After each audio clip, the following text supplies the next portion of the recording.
My mother was standing beside the gift table when she called my bakery a hobby. She wasn't talking to me. That would have been easier. She was talking to my aunt and two of Benjamin's co-workers, all of them holding champagne glasses under the hanging lights at Harbor Glass House. Benjamin's always been focused, Mom said. He built a real career. Lauren's still pouring everything into a hobby, but she enjoys it. I was 6 feet away with a plastic cookie carrier pressed against my hip. The carrier had my Wheat and Copper logo across the lid. I'd brought it from my bakery on Willow Street because Benjamin had called me that morning in a panic. His seating changes had left the favor table short, so I'd spent most of my morning making replacement cookies instead of filling my own weekend orders. Mom saw me listening. She didn't correct herself. Then a woman in a black catering jacket stopped in front of me. She looked down at the carrier, then back at my face. "Wait," she said. "That's your logo? My name is Lauren Banks, and I'm 34 years old. If you've ever been treated like your work only matters when your family needs something, you'll understand why I remember every detail. Please like this video and subscribe." The woman staring at my carrier was Victoria Medina, the owner of the catering company handling my brother's wedding. At that point, my family had no idea why she recognized the logo. They also didn't know what she was going to ask me before 6 o'clock.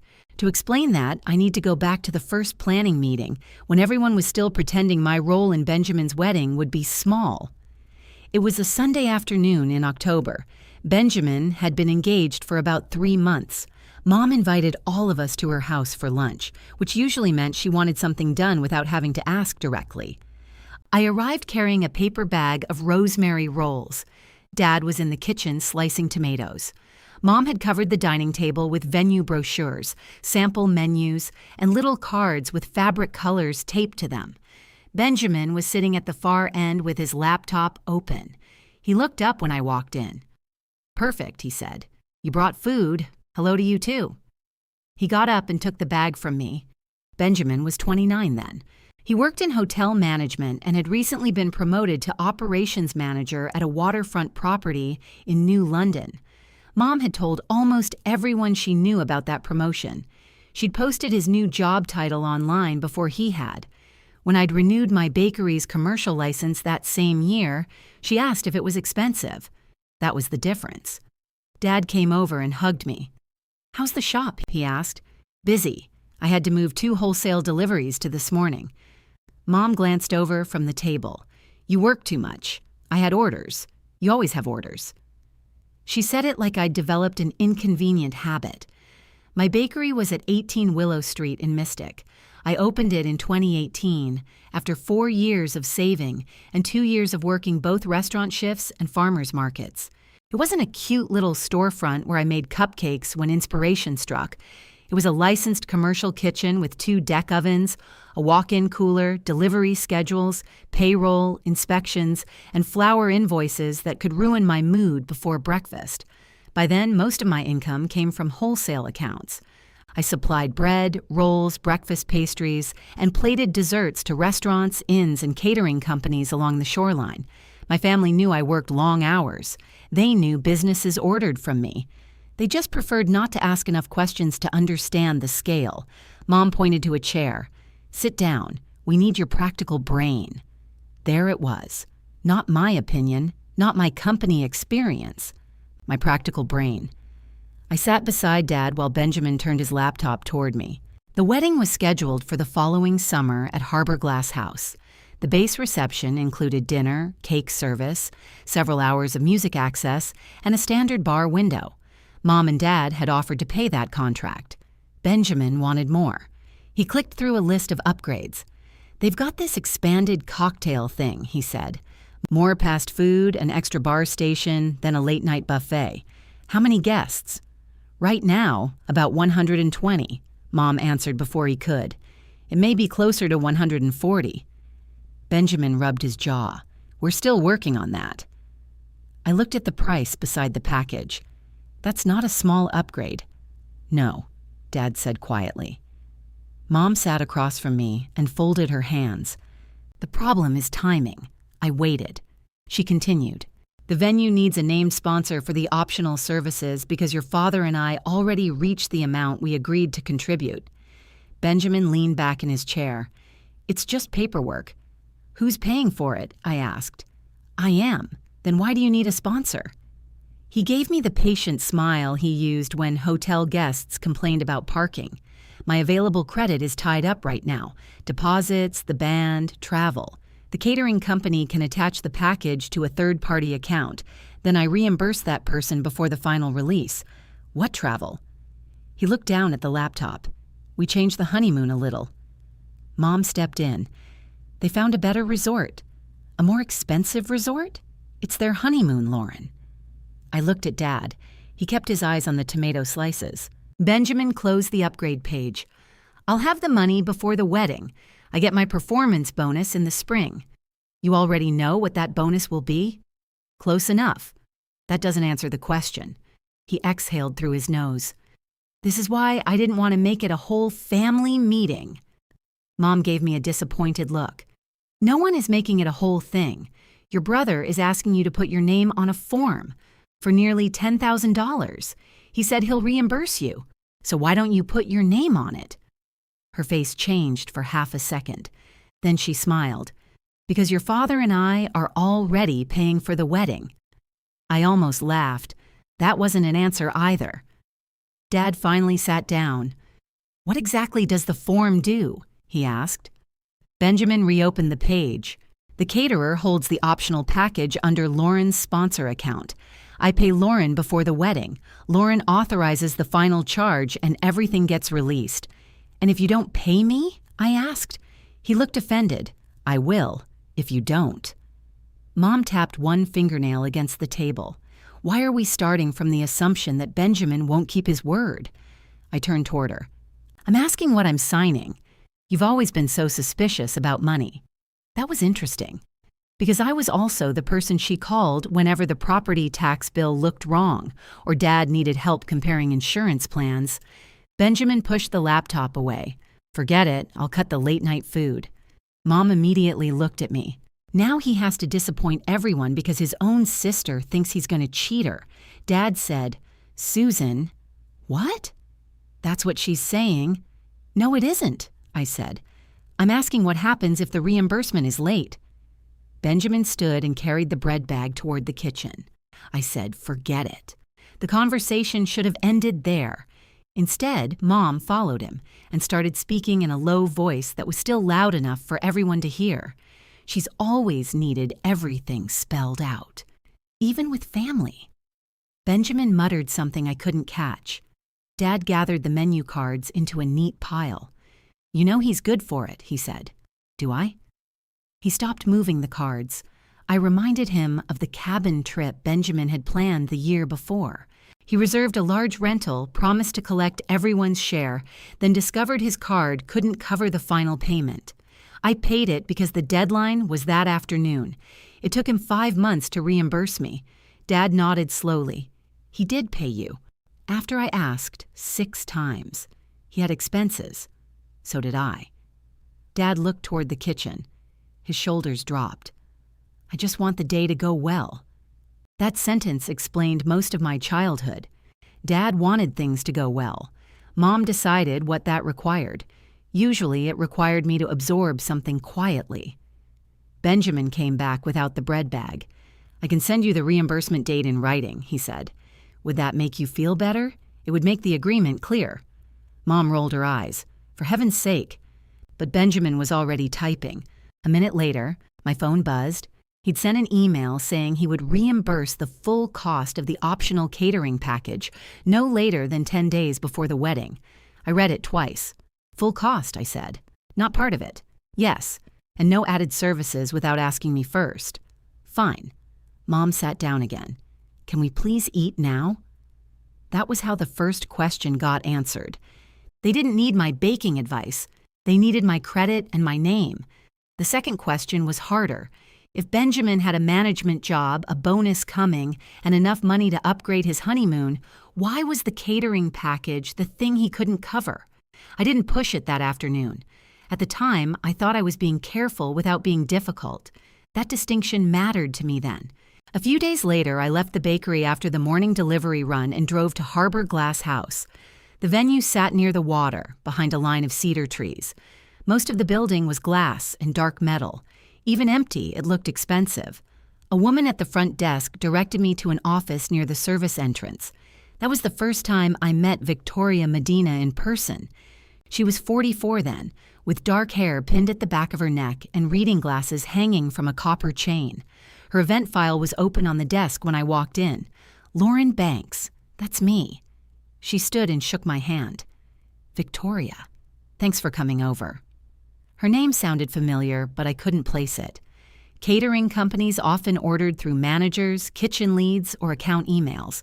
I knew business names better than the owners behind them. She showed me the sponsorship addendum. It was only 2 pages. The first listed the optional services. The second explained how payment worked. The total was $9,600. I read the amount, then checked each service again. Expanded cocktail service, premium bar extension, late-night buffet. Victoria pointed to a paragraph near the bottom. This is the part sponsors sometimes miss. Signing today doesn't release the package. It just allows us to hold the staff and inventory while the couple finalizes payment. What releases it? Your authorization on the wedding day. We contact you before 6 o'clock. You can approve the charge to your sponsor account, or the couple can pay us directly. And if neither happens, we cancel whatever hasn't already been fulfilled. I looked up. Does that affect the base reception? No. Separate contract, separate payment. The dinner stays? Yes. The wedding cake, music, and the regular bar time? All secure under the parents' base contract. That answer settled something in me, though I didn't understand why yet. I traced the paragraph with my finger. So I'm not authorizing any charge today. Correct. And Benjamin can't authorize it for me. Correct. You're the named sponsor. Can anyone change that over the phone? No.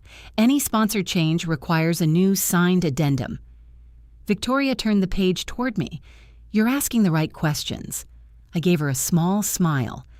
My family thinks I ask too many. I cater weddings. There's no such thing. I signed my name, but I didn't hand the pages back immediately. I'd like a copy of the complete addendum. Of course. And please put all package changes in writing. She nodded without hesitation. I'll note that in the file. That was my tiny win. Nothing dramatic happened. I didn't refuse. I didn't confront anyone. I simply made sure the promise had rules. Victoria copied the addendum and placed the original in the event file.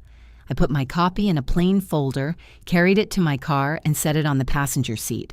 Before I started the engine, I opened Benjamin's email again. 10 days before the wedding, I added the date to my calendar, attached a photo of the signed page, and set a reminder for 1 month earlier. Then I drove back to Willow Street, still believing the hardest part would be getting my brother to pay me on time. The next morning, my alarm went off at 3:45. By 4:30, I was inside the bakery with the ovens heating and coffee dripping into the dented metal pot we kept beside the prep sink. The street outside was dark. A delivery truck rolled past, rattling the front windows. Then Willow Street went quiet again. I liked that hour. Nobody called. Nobody needed an immediate favor. There was flour, butter, yeast, and a list taped above the work table. If I did the work in the right order, the result made sense. I unlocked the office and placed the sponsorship folder in the bottom drawer of my desk. Then I started the morning batch. By 7, the first wholesale orders were packed. Mia, who handled most of our morning deliveries, carried crates through the back door while I checked the invoices. We're missing 2 sourdough rounds for the inn, she said. Top rack of the cooling room. She opened the door and looked inside. Got them. Check the labels. 1 is sliced. She came back holding the correct crate. This is why you're in charge. I laughed. This is why I label things. At 8:15, my phone rang on the stainless steel table. Mom's name lit up the screen. I wiped my hands on my apron and answered. Hi, Mom. Are you busy? I looked at 3 trays of unbaked croissants. A little. I just need a quick opinion. She sent me a photograph of a printed wedding invitation. The date was written in one style, the venue address in another, and Benjamin's fiance's middle name was misspelled. "What am I looking for?" I asked. "Anything wrong?" "Her middle name is missing a letter." There was a pause. I knew something looked off. The venue address is also missing the street number. Oh, for goodness sake, who approved the proof? Benjamin did, but he's been working constantly. I looked at the photograph again. A red approval stamp was visible at the bottom beside his initials. When do they go to print? Today. Can you call the stationer? Why me? You noticed the mistakes. That doesn't make it my order. Mom sighed.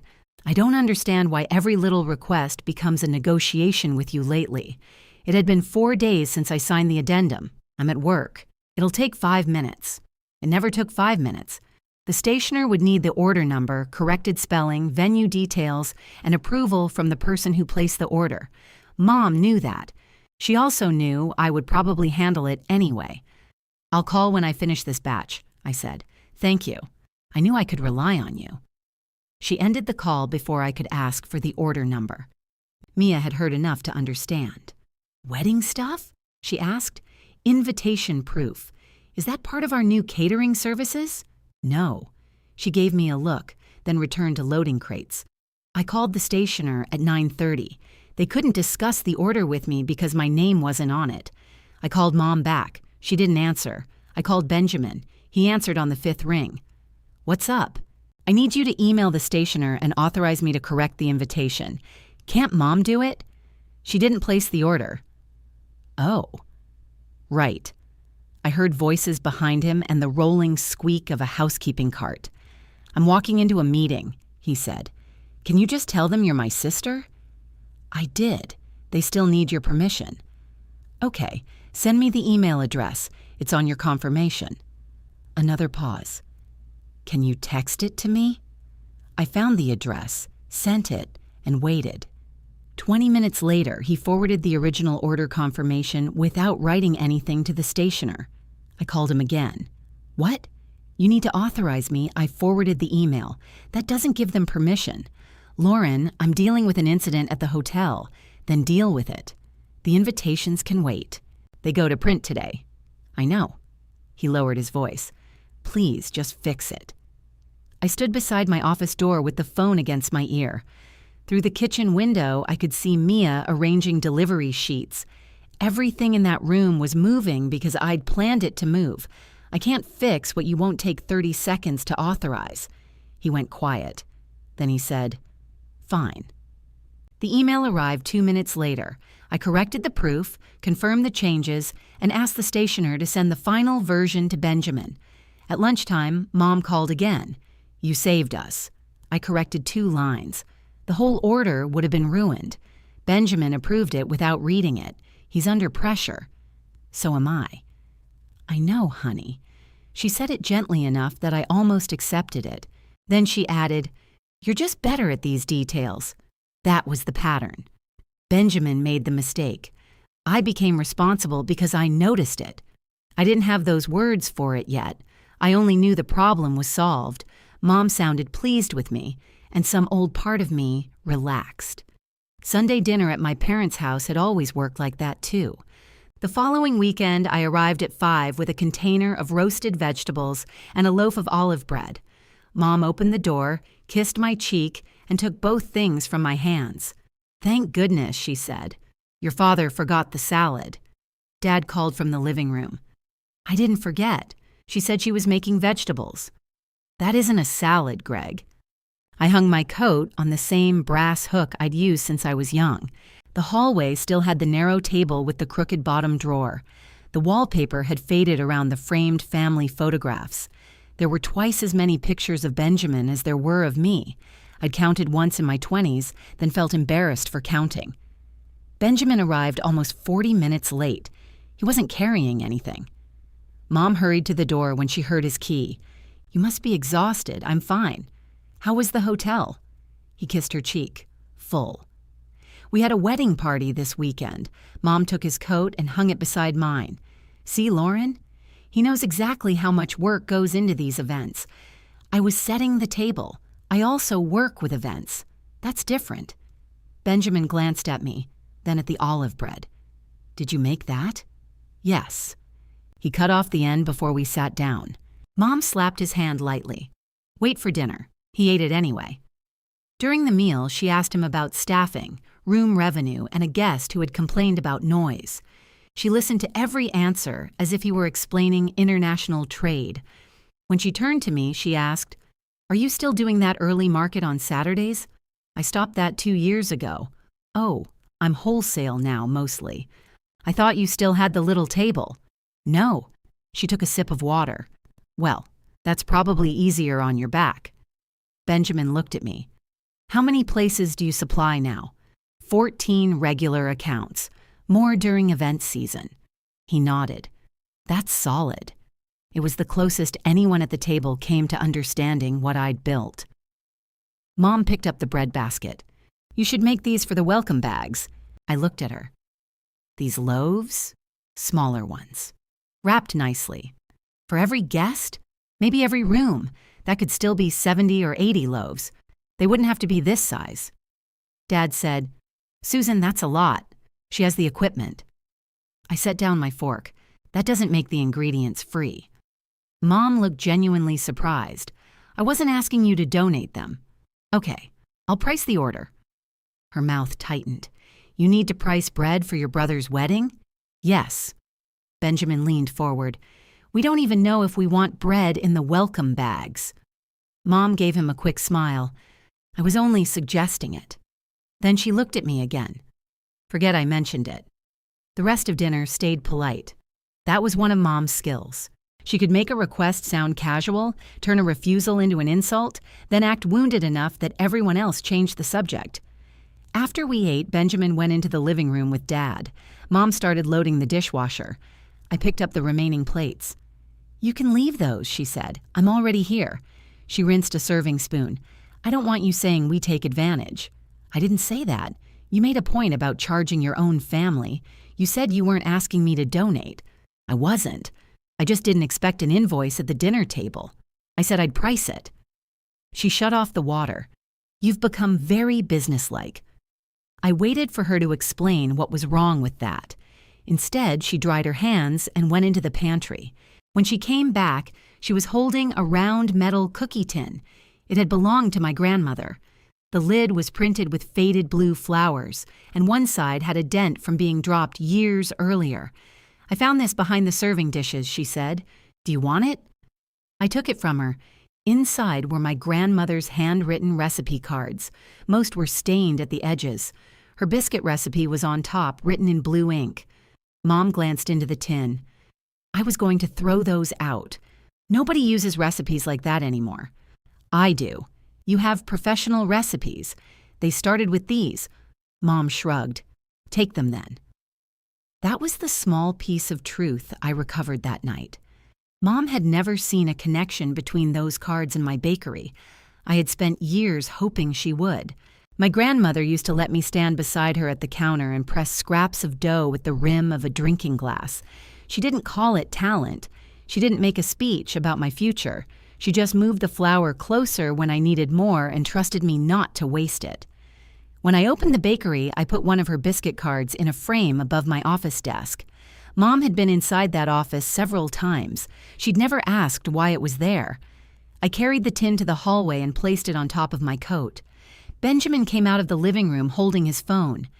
Before you go, can you look at something? He showed me an email from the florist. The florist needed final table counts and delivery access times. Why are you sending this to me? Because the venue language is confusing, I read it. It wasn't confusing. Benjamin had increased the guest count but hadn't approved the extra centerpieces. You added 3 tables. Probably.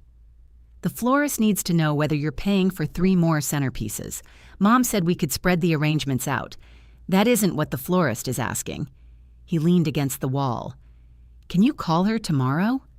No. The word came out before I softened it. Benjamin blinked. I've got production all morning.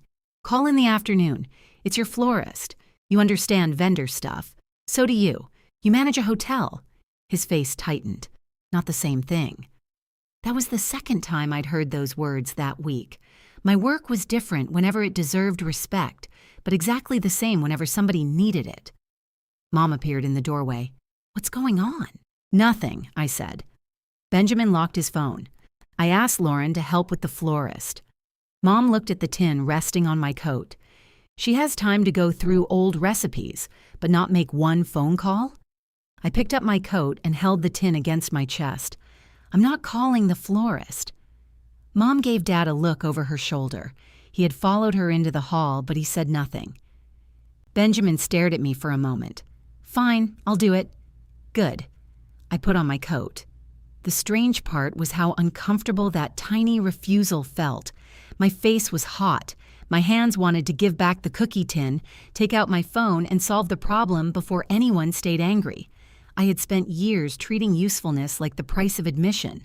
If I brought food, fixed the order, checked the bill, or made the call, I belonged in that hallway. I got thanked. Mom sounded warm.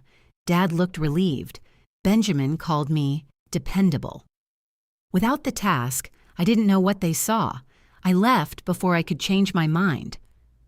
On Monday afternoon, an email from the florist appeared in my inbox. Benjamin had copied me on his reply. He had approved the 3 extra centerpieces himself. The answer had taken him 4 sentences. I read the email once, then moved it into the wedding folder without responding. For the first time, one of his problems had reached him and stayed there. Tuesday morning, I created a separate email folder for every wedding message. Then I sent Benjamin a short note. "Please send me the current catering total, vendor schedule, and payment dates. Since my name is attached to the optional package, I need the latest information." I copied Mom and Dad. Benjamin replied 20 minutes later, "You already have the addendum." Nothing has changed. I read his answer while standing beside the mixer. It was technically responsive and still avoided what I'd asked. I wrote back, "Then please confirm that the package remains $9,600 and that reimbursement is still due 10 days before the wedding." This time, he didn't answer. Mom called during lunch. "Why are you sending formal emails to your brother?" I asked him to confirm the amount. "He already told you." "Then confirming it should be easy." "You're making him feel like you don't trust him." I opened the office drawer and looked at the folder. I'm asking for the same terms we agreed to. He's trying to plan a wedding and work full-time. So am I. You aren't planning a wedding. No, I'm working full-time. That's not what I meant. It usually wasn't. I closed the drawer. Benjamin can answer the email. Mom lowered her voice. "I hope you're not going to act like this for the next 8 months. Like what?" "Cold." I looked through the office window. Mia was taping labels onto boxes. "I have to go." "Of course you do." She hung up. At 2:30, Benjamin finally replied, "Yes, same package and same reimbursement plan." The deliberate move had worked. I had the terms in writing from him twice. That should have made me feel better. Instead, I noticed he had written reimbursement plan, not reimbursement date. I let it sit until the next morning. At 10, the bakery phone rang. I answered while checking a shipment of butter. Banks Bakery. A man introduced himself as the manager of Benjamin's band. He asked whether I had the correct loading time for Harbor Glass House. "No, you need to contact Benjamin. He told us you were helping coordinate vendors." "I'm not." There was a pause. "I have your email listed as the backup contact. Who gave you that?" "Benjamin." I put down the invoice. "What exactly does the contact sheet say?" "It says family coordinator." I closed my eyes. I'm his sister. I'm not the family coordinator. "All right, sorry about that. Please remove my business number and email. I can do that. And send the revised contact sheet to Benjamin." The man agreed, apologized again, and ended the call. 5 minutes later, I received the revised sheet. My bakery phone, business email, and home address had all been listed beneath Benjamin's information. The document was dated 3 weeks before our lunch at my parents' house. He had named me as his backup before asking whether I would help. I printed the sheet and placed it in the folder. Then I called him. He answered with, "I'm in the middle of something. You gave the band my business information." "Oh, that. Yes, that. I needed a second contact. You could have used Mom. She doesn't answer unknown numbers. Then ask her to. He went quiet. I continued. Remove me from every vendor contact sheet. Why? Because I'm not coordinating your wedding. No one said you were. The band's paperwork says family coordinator. That's just a label. It's a label beside my business phone. He sighed. I put you down because you understand event timing. If something goes wrong, you'll know what they're talking about. If something goes wrong, they should call you. I might be unavailable. Then choose someone who agreed to be available. His voice sharpened. Why are you being like this? Because you volunteered me. It was one form. Was it? He didn't answer. Where else did you list me? I don't remember. That means there's more than one. I filled out a lot of paperwork. I leaned against my desk.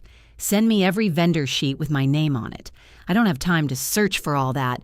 Then contact the vendors yourself and remove me, Lauren. I'm not asking again. He made a frustrated sound. Fine. By the end of the day, I had been removed from the band's contact sheet. That part worked exactly as it should have. The wider problem arrived the next morning. Victoria emailed me a routine sponsor update.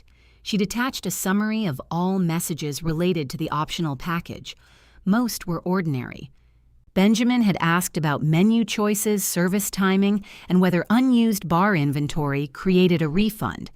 Victoria's staff had answered each question. One message stopped me. Benjamin had written, Lauren is covering this package. If my reimbursement timing shifts, she's fine carrying it through the honeymoon. I read that sentence 3 times. He hadn't copied me. The message was dated the day after I signed the addendum. I pulled up his email promising reimbursement 10 days before the wedding. Then I opened his confirmation from the previous afternoon. Same reimbursement plan. He had given me one version and the caterer another. I called Victoria. She answered from what sounded like a busy kitchen. Hi, Lauren. Did you get the update? I did. Do you have a minute? Sure. I need to clarify Benjamin's message about my carrying the package through the honeymoon. All right. I never agreed to that. There was a short silence. Thank you for telling me. My agreement is reimbursement before the wedding. I don't want any other payment arrangement attached to my name. That's fine. His email doesn't change the addendum. Why was he discussing my timing with you? He asked whether the couple could reimburse a sponsor after the event. What did you tell him? That reimbursement between family members is not our business. Our concern is who authorizes or directly pays by the release deadline. So he couldn't extend anything without me. No. I sat down. Has he tried to change the sponsor? No. Has he changed the package? Not the package itself. The way she said it caught my attention. What has changed? The expected guest count has increased. That affects quantities under several contracts, but your optional package remains at the stated amount. How much has the guest count increased? The original estimate was 120. The current working count is 146. I remembered Mom saying it might be closer to 140. Does the base contract cover that? You'd need to ask the couple or the parents. I can only discuss the agreement tied to you. That's fair. I looked at Benjamin's message again. Can you note that any sponsor communication has to come directly from me? I can do that. And can you send me confirmation? Yes, thank you. Before we ended the call, Victoria said, For what it's worth, you did the right thing by asking for written updates. There was no judgment in her voice. She didn't ask why my brother and I had different versions of the agreement. She just handled the information. Her confirmation arrived 12 minutes later.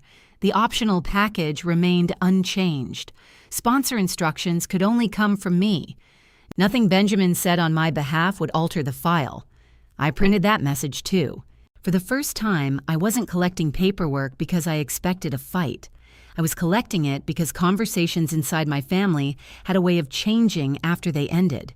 I called Benjamin again that evening. He answered from his car. What now? You told the caterer I'd carry the package through your honeymoon. I said you could. No, you said I was fine with it. It was hypothetical. You wrote it as a fact. He was quiet long enough for me to hear his turn signal clicking. I didn't think it mattered. It matters because it isn't true.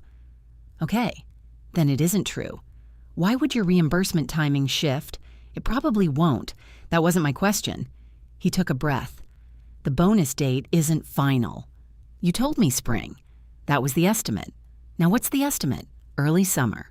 The wedding is in early summer. I know when my wedding is. I moved the sponsorship folder away from the edge of my desk. Do you have another way to reimburse me? Yes. What is it? I get paid. That covers your regular expenses, not nearly $10,000. Why are you auditing my finances? Because you attached them to mine. His turn signal stopped. I have savings. How much of those savings are going toward the honeymoon? That's personal. So is my account. He didn't say anything. I waited. Finally, he said, "We upgraded the room package. It was a limited offer." How much? Lauren, how much? A few thousand more. And the band? What about it? The manager called me. He mentioned an extended set. Benjamin swore under his breath. That's why I didn't want vendors calling you. You gave him my number. The original band package felt too short. So your bonus is uncertain, the honeymoon costs more, and the band costs more. I'm a hotel manager. I know how event budgets work. Then why did you need me on the catering package? He didn't answer. A car horn sounded behind him. I have to go, he said.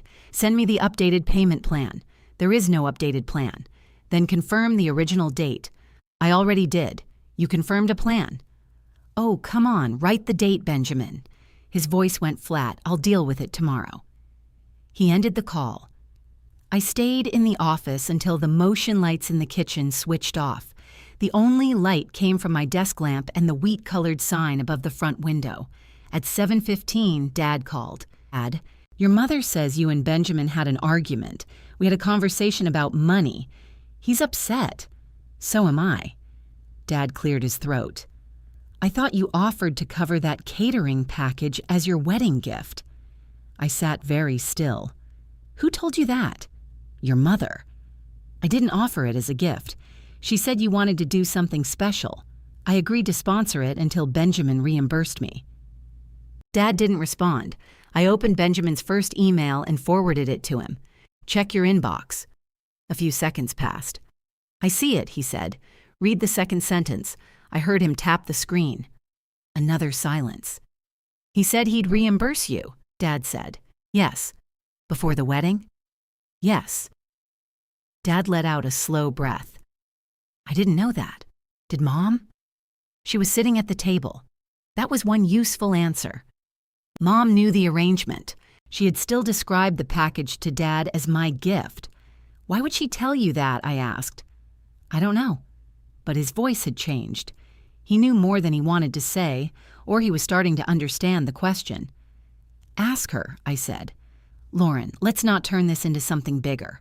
I'm not turning it into anything. You know what I mean? No, I don't. He was quiet again.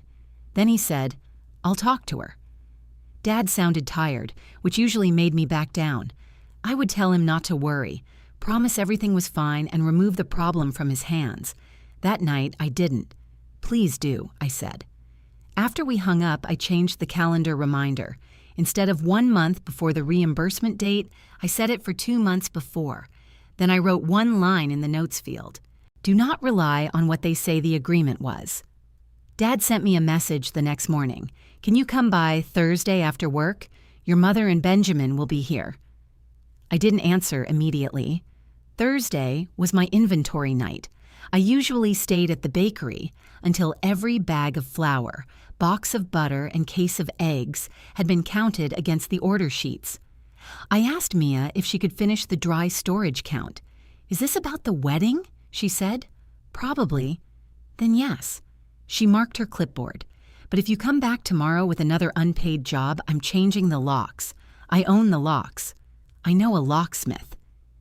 That made me smile. I told Dad I would arrive at 7. When I got to the house, Benjamin's car was already in the driveway. Mom had made coffee, but no one was drinking it. Dad sat at the dining table with the email I'd forwarded printed in front of him. Mom stood near the window with her arms folded. Benjamin was looking at his phone. I took the chair across from Dad. "What did you want to discuss?" Mom gave Dad a sharp look. "You asked her to come. Go ahead." Dad cleared his throat. "I think there's been a misunderstanding about the catering package." "There hasn't been a misunderstanding on my end." Mom pulled out a chair. "No one accused you of misunderstanding." "Then who misunderstood?" She sat down. "I described it as your gift because I assumed that's how it would eventually work out." "Why?" "Because you're his sister." "That doesn't answer why." She pressed her lips together. Dad looked at the printed email. "Lauren, your mother understands now that Benjamin promised to reimburse you before the wedding. Did she understand it when I signed?" Mom answered before he could. "Yes, I understood the arrangement." There it was. "Then you didn't misunderstand," I said. "You changed it when you explained it to Dad. I simplified it. You made it sound like I offered nearly $10,000. No one expects that exact amount from you." I looked at Benjamin. "How much do you expect?" He put his phone face down. "I told you I'd repay you." "Before the wedding?" "Yes." "When?" "The date in the email." "What money will you use?" Mom leaned back. "This is invasive. It's my account. It's his salary." "No, it isn't. His salary covers his life. He said he was using a bonus." Benjamin rubbed both hands over his face. "I still expect a bonus. You said the date moved." "It might have." "Then what's the other plan?" He looked at Mom. That look answered more than he did. I turned to her. "What did you tell him?" She lifted her chin. "I told him we would work it out as a family. You told Dad it was my gift. What did you tell Benjamin?" "I said you wouldn't let the wedding be embarrassed over a payment date." The room became very quiet. Dad looked at her. "Susan." "What?" She wouldn't. "That's not your decision," I said. "I know you." "No, you know what I usually fix." Mom's chair scraped the floor as she shifted. "You're talking as if we forced you to sign. You asked me to sign after Benjamin spent his available money elsewhere." Benjamin picked up his phone, then set it down again. "I didn't spend all my money. How much is left for the package?" "Enough." "How much?" "I'm not showing you my bank account. I didn't ask to see it. I asked what amount is available." He stared at the table. Dad said, "Answer her." Benjamin looked at him with open surprise. It was a small moment, but I noticed it. Dad almost never directed him that way. Benjamin took a breath. Right now, a little over $3,000. I sat back. The package cost more than 3 times that. What happened to the rest? The band needed the upgrade deposit. How much? $2,500? And the honeymoon? We had to pay the room difference. How much? $4,000, Mom cut in. They had already planned the trip. They couldn't lose the reservation. They upgraded the trip. It was important to them. So was reimbursing me. No one said it wasn't. Benjamin rubbed his thumb along the edge of his phone. "I'll have more by the deadline." "From where?" "My paychecks. The bonus. Gifts, maybe. You're counting wedding gifts before the wedding." "I'm listing options. Wedding gifts arrive at the wedding. My reimbursement is due before it." He looked annoyed. "Then maybe it'll take a few weeks afterward." Mom said, "There. That's all this is. A few weeks." I turned toward her. "No. That's a new agreement. Why does it matter if you get the money in June or July? Because it's not a gift. You keep saying that like we're stealing from you.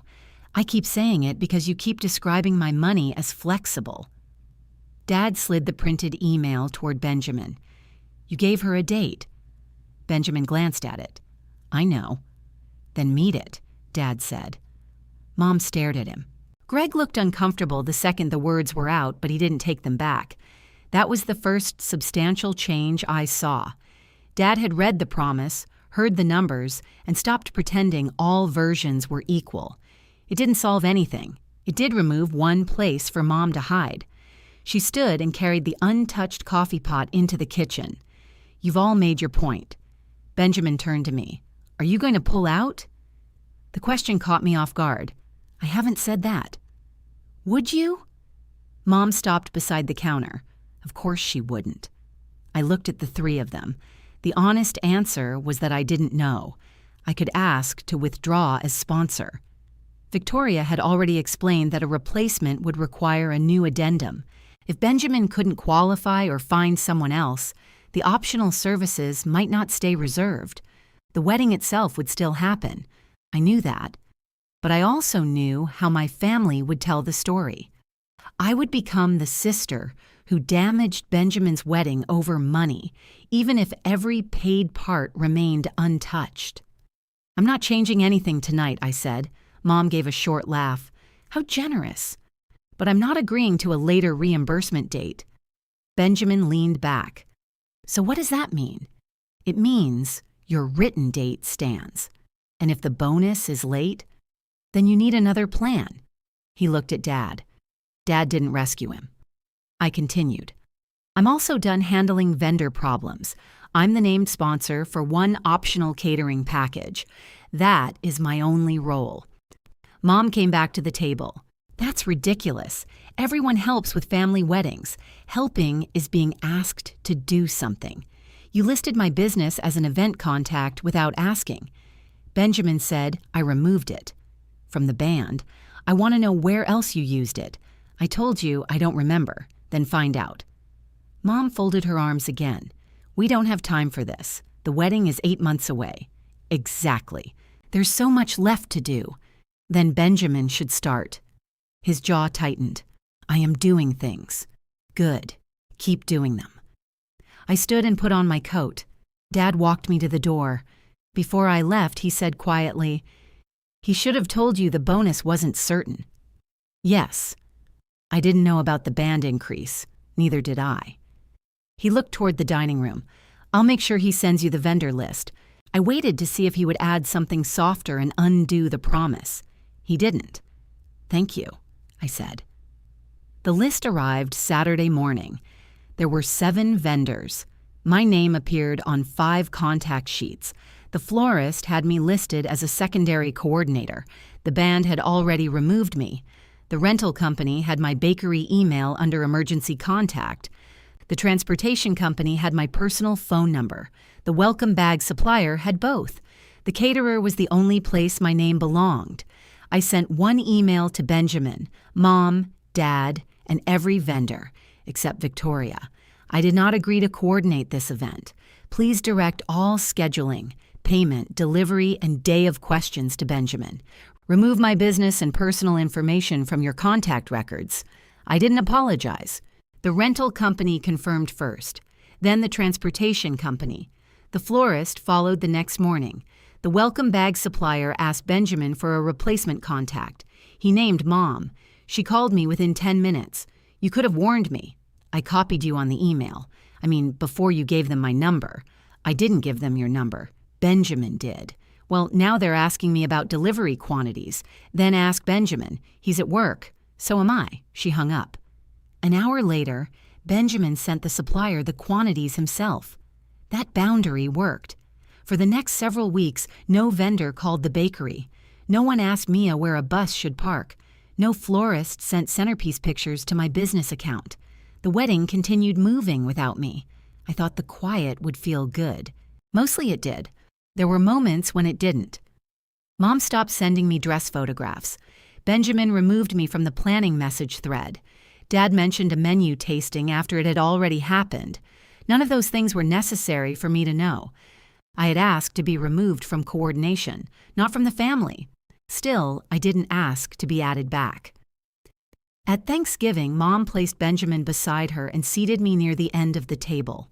She talked about the wedding for most of dinner without looking at me. Afterward, I carried plates into the kitchen out of habit. She took one from my hands. You don't need to do that. I'm already standing. We've got it. Her tone was polite. It was also clear. I set the remaining plate on the counter and went to get my coat. Dad found me in the hallway. She's still upset. I know. She thinks you embarrassed them with the vendors. I corrected information they gave out without permission. I understand. That surprised me enough to look at him. He lowered his voice. I do understand. I should have asked why your name was on all those forms. Yes. He nodded. Then he glanced toward the kitchen. She'll settle down. I didn't say what both of us knew. Mom settled down when people resumed their usual positions. I went home with the cookie tin on the passenger seat. I'd brought it back from the bakery because I planned to scan the recipe cards before the ink faded any further. At a red light, my phone buzzed. Benjamin had sent a message. Don't worry about the catering. I'm handling it. No date, no amount, no plan. I took a screenshot and added it to the folder. Winter passed in a steady run of wholesale orders. The bakery supplied holiday dinners, company parties, and 3 waterfront events during a snowstorm. I hired temporary help for 2 weeks and still worked most nights. My family described that season as me being busy with Christmas baking. By March, the reminder I'd set appeared on my phone. 2 months before Benjamin's reimbursement date, I emailed him. The payment deadline we agreed to is approaching. Please confirm the date and method you'll use to reimburse the full $9,600. He didn't respond that day. He didn't respond the next day either. On Friday afternoon, Dad came into the bakery. He stood near the front counter, looking up at the wheat and copper sign as if he hadn't seen it before. I was nearby, he said. Dad was never nearby. He lived almost 20 minutes away and had no reason to be on Willow Street. I poured him coffee. He held the paper cup with both hands. Benjamin's bonus came through. I waited. It was smaller than he expected. How much smaller? I don't know. Did he tell you he can't reimburse me? Dad looked into the coffee. He asked your mother and me for more wedding money. Did you give it to him? No. That was another change. Dad took a careful sip. We can't. The guest increase raised the base reception cost. Your mother and I already covered that. How many guests now? 152. The count had gone up again. What did Benjamin use the bonus for? Dad hesitated. The band balance. I put my cup down. All of it? And part of the honeymoon. So he paid the things he wanted and left my reimbursement uncovered. Dad didn't defend him. That silence told me the first hour's question had an answer. Benjamin wasn't caught by one late paycheck. He was choosing which promises mattered, and he expected mine to bend. Dad reached into his jacket and placed a folded sheet of paper on the counter. It was a wedding expense summary. Benjamin had printed it for their conversation. At the bottom, beside the catering package, he'd written one word, Lauren. No repayment date, no sponsor notation. Just my name where the payment source should have been. Did he give you this? I asked. Dad nodded. Does Mom know you brought it? No. I folded the page and slipped it under the counter. Dad looked toward the kitchen doors. What are you going to do? I don't know yet. His face tightened. Please don't decide today. I won't. He nodded, relieved. That relief bothered me. He still wanted time to soften the problem, even after bringing me proof of it. When he left, I took the sponsorship folder from my office drawer and added the expense sheet. At 5:40, my phone buzzed with an email from Benjamin. I can't make the original reimbursement date. We need to discuss moving payment until after the wedding, I replied before I could talk myself into calling him. What date are you proposing, and what will the payment source be? His answer came 10 minutes later. Probably within 30 days after we get back. I'll use wedding gifts and regular pay. I read it at the front counter while the last customer of the day chose between 2 loaves. Take the seated one, I told her. It'll hold up better for sandwiches. She paid, thanked me, and left. I locked the door behind her, then returned to Benjamin's email. He was proposing that I carry the full amount through the wedding, through his honeymoon, and for another month after he returned. His plan depended on gifts he hadn't received and paychecks he already needed. I wrote back, I don't agree to move the reimbursement date. I'll review the sponsorship terms before discussing anything else. That was careful. It didn't threaten the wedding. It didn't say what I would do. It only refused his new plan. Mom called 3 minutes later. You couldn't call your brother. He emailed me. He was trying to avoid an argument. So was I. He gave you a reasonable timeline. He gave me a guess. It's 30 days. Probably within 30 days. You know what he means. I know exactly what he wrote. She made a sound of frustration. Why are you acting like he's a stranger? I wouldn't lend a stranger this amount. You aren't lending him money. You're helping with his wedding. Those are the same thing if my account gets charged. You can afford it. I looked through the glass doors into the kitchen. Mia was stacking empty flour bins for Monday's delivery. How do you know what I can afford? You own a business. That means the business has expenses. And Benjamin has expenses too. He chose a larger band and a better honeymoon. It's his wedding year. Of course he's spending money. So am I, every week. Mom's voice softened. A successful sister should help without keeping score. There was the word successful, used only when it made me responsible. When have you ever called my bakery successful? That's unfair, is it? I tell people you work very hard. That wasn't my question. She stopped for a moment. Then she said, "This isn't about your bakery. It becomes about my bakery if I have to cover nearly $10,000. Benjamin will repay you. Then he needs to tell me how. You're determined to make this ugly." "No, I'm determined to understand it." Mom hung up. Mia came through the kitchen doors carrying the inventory clipboard. "Do I want to know?" "No. Good. We're short 6 cases of butter for next week. That pulled me back into something I could solve. I opened the supplier portal, adjusted Monday's order, and checked the account balance before approving it. 6 cases of butter didn't sound dramatic. Neither did flour, chocolate, fruit, delivery fuel, payroll, insurance, or the quarterly tax payment due in June. Together, they were my business. A $9,600 charge wouldn't destroy the bakery. That wasn't the point. It would force me to delay equipment maintenance, tighten ingredient orders, and carry Benjamin's choices on a business account until he decided I'd waited long enough. I stayed after Mia left and went through the next 3 months of projected expenses. By 9, I had a clear answer. I could survive the charge. I should never have been asked to. The next morning, I emailed Victoria and requested an in-person review of the sponsor file. She offered Wednesday at 2. I didn't tell my family about the appointment.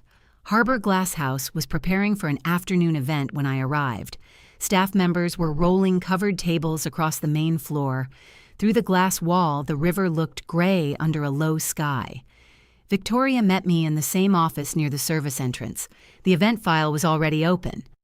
"What would you like to review?" she asked. "I need to know exactly what I'm responsible for right now."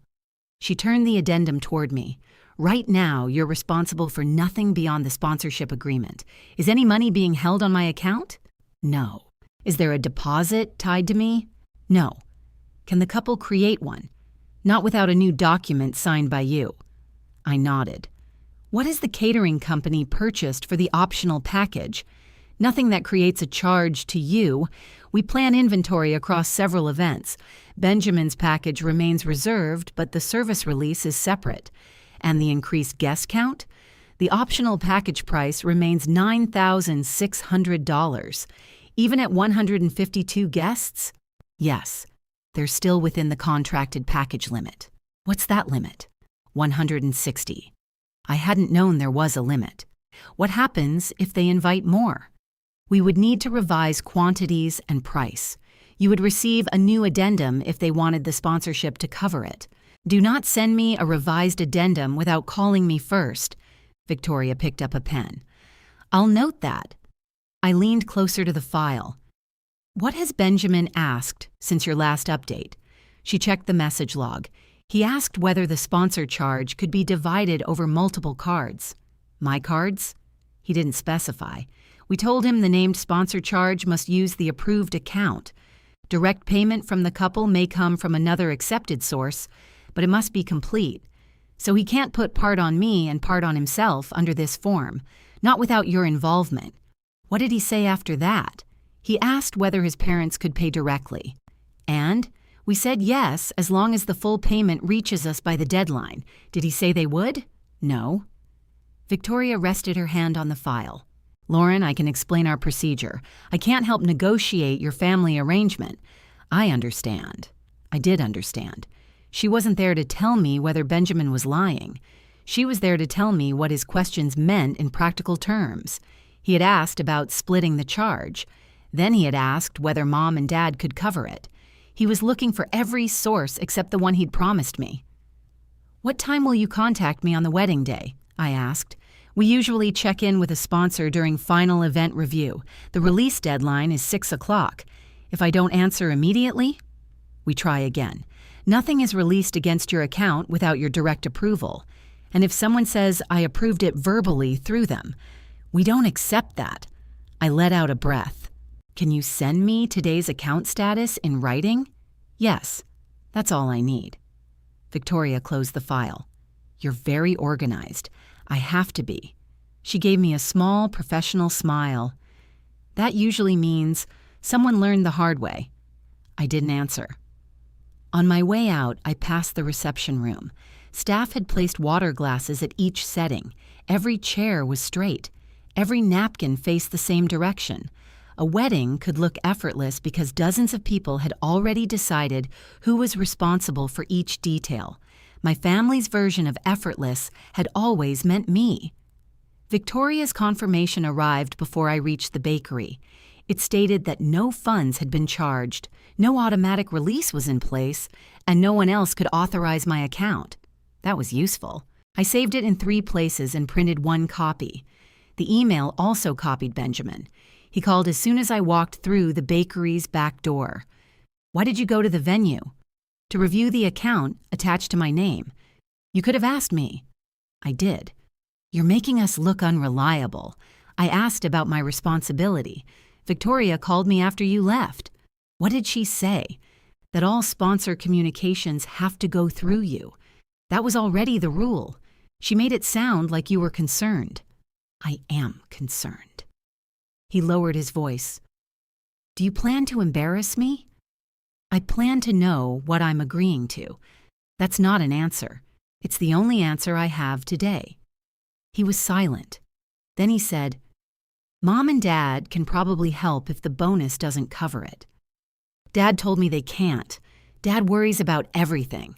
He said the guest increase used the rest of their wedding budget.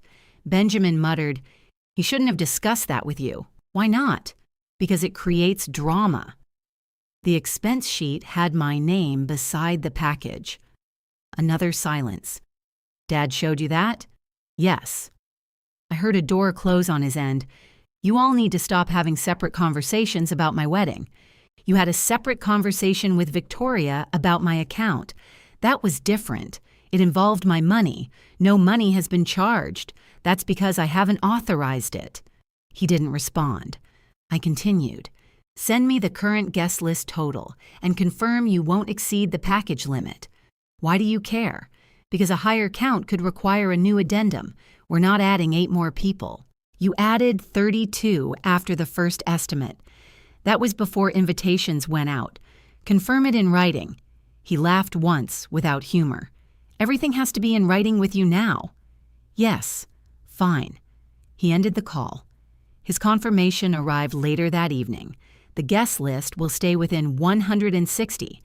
I am not asking you to sponsor more than the existing package. I saved it." The useful result came with exposure. Benjamin now knew I was checking every part of the arrangement directly. Mom knew too. By Friday, she had stopped pretending otherwise. She came into the bakery just before noon. I was glazing lemon cakes near the front window. Mom rarely visited during production. She usually complained that flour got on her shoes. She stood beside the display case and watched me finish the tray. "We need to talk without email," she said. "I'm listening. Your father showed you a private family budget. It had my name on it. He shouldn't have brought it here. Why? Because now you're treating Benjamin like a financial risk. He is a financial risk to me." She looked around the bakery. 2 cooling racks stood behind me. A delivery order covered the work table. The ovens hummed through the wall. "You have all this," she said. "Yes, and your brother is asking for help once." I set down the glazed spoon. "Do you know how many wedding tasks he assigned to me before I removed my name? He needed someone dependable. That's not the same as asking. Families don't need formal permission for everything. They do when they use my business information." She looked toward the logo painted on the front window. "I think owning this place has changed you." "It has. You used to care more about being part of things. That landed because it was partly true." I peeled off my gloves. I still care. Then stop acting like everyone is trying to use you. What do you want me to do? Agree to the later payment date. Let Benjamin enjoy his wedding without wondering whether his sister is going to create a problem. How does my asking for repayment create a problem? Because the money isn't there right now. It was the first time she admitted it plainly. Then the package isn't affordable. Her face hardened. The invitations are out. People expect a certain kind of reception. Who told them about the extras? That doesn't matter. It matters if you're saying, I have to fund their expectations. No one is asking you to fund them forever. How long? She looked away. I don't know. That answer was more honest than anything she'd said before. I waited. Finally, she said, Benjamin thinks he can repay half by the end of summer and the rest before Christmas. The proposal had grown from a few weeks to 6 months. Did he ask you to tell me that? He asked me to help you see reason. I picked up a clean cloth and wiped a line of glaze from the table. I'm not agreeing to that. Mom's shoulders went stiff. What are you going to do? I'm going to keep the original agreement. You know he can't meet it. Yes. For a moment, neither of us spoke. Then the bakery phone rang. I answered it. Mom stayed beside the display case while I confirmed a delivery time, checked an order number, and wrote a note for Mia. When I hung up, she was still watching me. You're really willing to make your brother handle this himself, she said. Yes. She picked up her purse. All right, but when this becomes visible, don't pretend you didn't know what would happen. She left without saying goodbye. I watched her cross Willow Street and get into her car. Her warning clarified the new problem. The family wasn't trying to find Benjamin's reimbursement anymore. They were waiting for me to stop requiring it. 2 days later, Mom sent me a message about a Saturday gathering at the house. Just family and a few close friends. Nothing formal. Could you bring 2 pastry trays? I stared at the message while checking the weekend production board. A local inn had asked whether I could add a Saturday breakfast delivery. It was a good order, and it could have become a regular account. I had told them I would confirm by the end of the day. If I accepted Mom's request, I would need the oven space for the pastry trays. I could have made something simple, but that wasn't what she meant. She wanted the kind of tray people photographed. I called her. Is this a wedding event? It's a small shower. I thought the shower was next month. That's the larger one. This is just a family gathering. Does Benjamin know about it? He knows people are coming. And you want pastries from the bakery. I want my daughter to bring something. That phrasing did its job. How many people? Maybe 30. What time? 2. I looked at the production board again. Fine, I'll bring them. Thank you, honey. She sounded warm. For a few seconds, I felt included again. I declined the inn's breakfast order. On Saturday morning, I made almond croissants, fruit danishes, and small chocolate tarts. The ingredients cost me more than Mom would have guessed, especially the butter and berries. The larger cost was oven time. Mia came in at 6 and saw the gold pastry boards on the cooling table. Paid order? She asked. Family. She looked at me. I know. Do you? No. She tied her apron. Did we turn down the inn for this? I didn't answer quickly enough. Mia shook her head and started arranging croissants. They wanted recurring Saturdays. I told them to call me for the next opening. And when is that? 3 weeks. She slid a tray toward me. I'm not saying anything. You just did. I'm done now. We worked until noon. I packed the pastries in plain white bakery boxes because Mom had asked me not to use anything that looked commercial. It's a family event, she'd said. I don't want it to feel like advertising. I loaded the boxes into my car and drove to the house. There were already vehicles lining the street. Music played through the open back windows. Mom had arranged flowers on the dining table and set framed photographs of Benjamin near the cake stand. She met me at the door. You're late. It's 1:40. I thought you'd come early to help set up.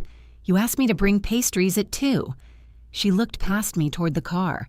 Are there only 2 boxes? 2 trays like you asked. I thought you might bring extra. For 30 people, this is enough. We may have closer to 40. You said maybe 30. She lowered her voice. Please don't start. I carried the boxes inside. The kitchen counters were covered with serving plates, ribbon, napkins, and unopened bottles. Dad was filling an ice bucket at the sink. He smiled when he saw me. "Those look good. They haven't been opened. They always look good." Mom handed me a glass pitcher. "Can you make the lemonade?" "It's too strong." I tasted it. It wasn't too strong. It was barely lemonade. "What do you want changed?" "Just fix it." I added water and ice. Then I opened the pastry boxes, transferred everything onto Mom's silver trays, and rearranged the fruit danishes because she didn't like the direction they faced. By the time the first guests gathered in the dining room, I had refilled the napkin holder, found an extension cord for the coffee pot, and carried 2 folding chairs up from the basement. No one had forced me. That part mattered. Every time I saw a loose end, I picked it up before anyone asked. I knew where Mom kept the extra glasses. I knew Dad would forget to put out spoons. I knew Benjamin would arrive after the work was done. He came in at 2:20 wearing a blue sweater Mom had bought him. People clapped when he entered. He laughed and raised both hands. "What is this?" Mom kissed his cheek. "Just a little celebration." He saw the pastries and looked at me. "You made all that?" "Yes." "Thanks." Then someone pulled him toward the living room. I stood near the dining table while relatives asked him about the venue, the honeymoon, and his hotel job. He was relaxed and funny. He told a story about a guest who had tried to check into the wrong property, and everyone laughed. Mom stood beside him with one hand on his shoulder. An aunt came over to me holding a chocolate tart. "This is beautiful," she said. "Thank you. Your mother says you're doing the evening food, too." I thought she meant the pastries. "No, just these." She shook her head. "At the wedding, the extra cocktail service and the food after dancing." My hand tightened around my glass. "I'm not providing that food." "Oh, I thought your bakery was." "No, the caterer is." Her expression shifted. "Well, your mother said it was your gift." I looked across the room. Mom was watching us. The aunt followed my eyes. "Maybe I misunderstood. You didn't." She lowered her voice. "I'm sorry. I shouldn't have said anything. It's fine. It wasn't her fault." I set down my glass and walked toward the kitchen. Mom followed me. As soon as the door swung closed behind us, she said, "What did you tell her?" "The truth." "What truth?" "That I'm not providing the wedding food. You are sponsoring it. Until Benjamin reimburses me." She glanced toward the door. "Can you keep your voice down?" "I am keeping it down. People don't need every financial detail. You gave them a financial detail. You said it was my gift. It was a simple way to explain your contribution." "I haven't made a contribution. You signed the package as a temporary sponsor." Her jaw tightened.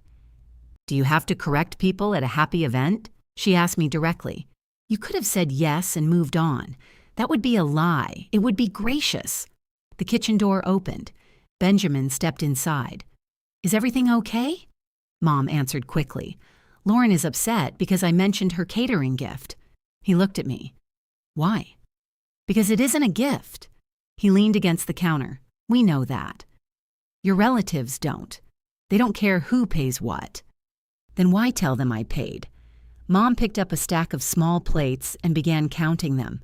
"No one said you paid. I said you were handling the extra package. My aunt used the word gift." Benjamin looked at Mom. "Did you put it on the contribution list?" Mom stopped counting. "What contribution list?" I asked. Benjamin's eyes moved toward the floor. Mom placed the plates down. It was just a planning page. Who received it? Family. Which family? People who asked how they could help. I waited. Benjamin finally said, "It listed what Mom and Dad were paying, what we were paying, and what you were covering." "I'm not covering it. You're the sponsor. That isn't the same thing." He rubbed the back of his neck. "It didn't explain the reimbursement arrangement." "Why not? Because no one needed to know. They needed to believe I was giving you nearly $10,000. No one studied the amount." "Was the amount on the page?" Mom said, "Lauren, stop interrogating him." I turned to her. "Was the amount on the page?" "Yes." There it was. They hadn't only expected me to bend privately, They had already created a public version where bending was generosity. If I insisted on the agreement, I would look petty. If I covered the package, Mom's story became true. Either result protected Benjamin. That was the real scale of it. This wasn't one loan with a bad repayment date. My usefulness had become part of the wedding budget, and my silence had become part of the family presentation. If you've ever had your help rewritten as an obligation, leave the single-word boundary in the comments. I looked at Benjamin. Send me the contribution page. Mom stepped between us. No, it has my name and an amount attached to it. It's not an official document. I didn't say it was. You'll only use it to make everyone uncomfortable. I want to see what you told people. Benjamin pulled out his phone. I'll send it. Mom turned toward him. You don't have to. Yes, he does, I said. He tapped the screen. A moment later, my phone buzzed. The page was a simple spreadsheet. Mom and Dad were listed beside the base reception. Benjamin and his fiancée were listed beside the band, flowers, and travel. My name appeared beside the optional catering package. The note in the last column said, Lauren's gift to the couple. I took a screenshot. Mom watched me do it. Are you satisfied? No. What do you want? An apology. I want you to correct it. Her face changed. With everyone? Yes. That would be humiliating. For whom? Benjamin moved away from the counter.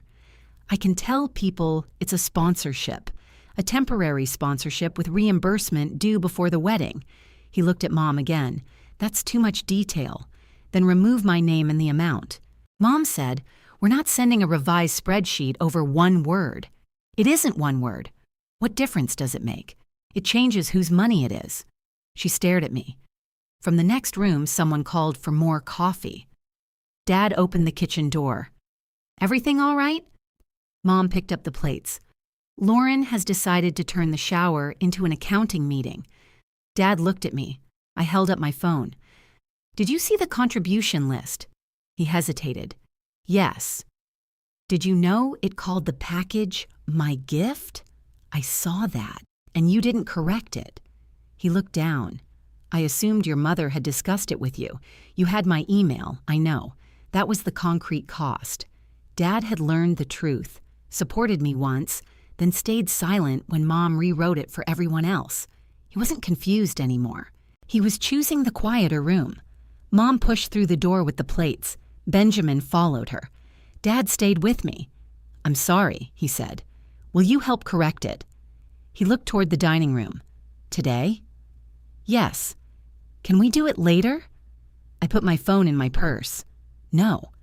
His shoulders dropped. Lauren, people are here. I know. I don't want a scene. Neither do I. Then let it go for now. I nodded once. Not because I agreed. I just had my answer. I went into the hallway and took my coat from the brass hook. Dad followed me. You're leaving? I have work. Your mother will say you walked out. She can say that. She'll be hurt. So am I. He didn't ask me to stay again.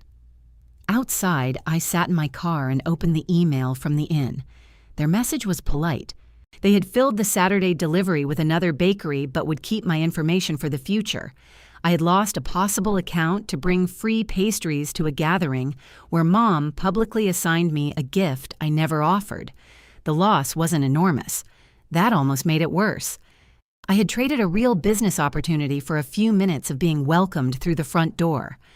I drove back to Willow Street. Mia was finishing the afternoon cleanup. You're early, she said. I left. She looked at my face, then handed me the remaining inventory sheets. The inn found someone else. I saw. I'm sorry, it was my choice. She didn't disagree. I went into the office and printed the contribution page. I placed it beside Benjamin's reimbursement promise and the expense sheet with my name at the bottom. Then I opened a new document on my computer. I wrote 3 rules. No family expense would enter a bakery account without a written business order. No family member would use the bakery's contact information for personal vendors. No promise would be changed because someone had already told a prettier version. I printed the page and taped it inside the office cabinet. My original goal had been to get reimbursed without damaging the wedding. That was no longer enough. Even if Benjamin paid me the next morning, the family would still believe my work, credit, and time belonged in whatever space he left empty. I needed to stop proving I deserved a place by filling that space. On Monday, Benjamin sent a short message. "I removed your name from the contribution page." I answered with one question. "Did you send the correction to everyone who received it?" He didn't reply. On Tuesday, Mom emailed me a photograph of a sample wedding favor. It was a round sugar cookie inside a clear bag, tied with pale blue ribbon. A small card with Benjamin's wedding date hung from the knot. "Could your bakery do these?" she wrote. I didn't call her. I opened my standard order form and built a quote for 160 individually wrapped cookies. I included the design fee, packaging, labor, and delivery. Then I applied the same volume discount I offered any customer ordering that quantity. I sent the quote to Benjamin and copied Mom. "The bakery can reserve production time after receiving the signed order and deposit." Mom replied first. "I wasn't asking for a formal quote," I wrote back. "You asked whether the bakery could make them. This is the price and process." Benjamin called me. "Over $1,000 for cookies? Individually decorated, wrapped, labeled, and delivered cookies. They're just favors." "Then you don't need them." He lowered his voice. "Can't you do them at cost?" "No." "Why not?" "Because the bakery has paying orders. I'm paying. At cost, you're paying for ingredients. You're not paying for labor or oven time. You own the place." "Yes. So you don't have to charge yourself labor." I leaned back in my office chair. "That isn't how a business works. It's how family works. You already asked my business to carry your catering package. That has nothing to do with cookies. It has everything to do with keeping wedding expenses outside my bakery." He was quiet. Then he said, "Mom was right. You really have changed. I'll hold the date for 2 days. After that, I'm releasing it." "You don't need to hold it." "All right." I canceled the pending quote and opened the production slot again. Within an hour, one of our restaurant accounts requested 600 dinner rolls for a corporate event that same week. I accepted it. That was the first time my new rule produced a visible result. Instead of giving away a weekend of labor, I booked a paid order that covered payroll for several days. It also gave Mom something concrete to resent. She sent me a message that evening. "I hope those rolls make you happy." I didn't respond. For the next month, I treated every request according to what it actually was. If Mom asked whether a ribbon color looked right, I answered if I had time. If Benjamin forwarded a vendor problem, I returned it without solving it. If Dad asked me to explain a charge on the base contract, I told him to call the venue because I wasn't named on that agreement. I stopped asking whether Mom had corrected the contribution page. I already knew she hadn't. I also stopped asking Dad to take my side. He knew the facts.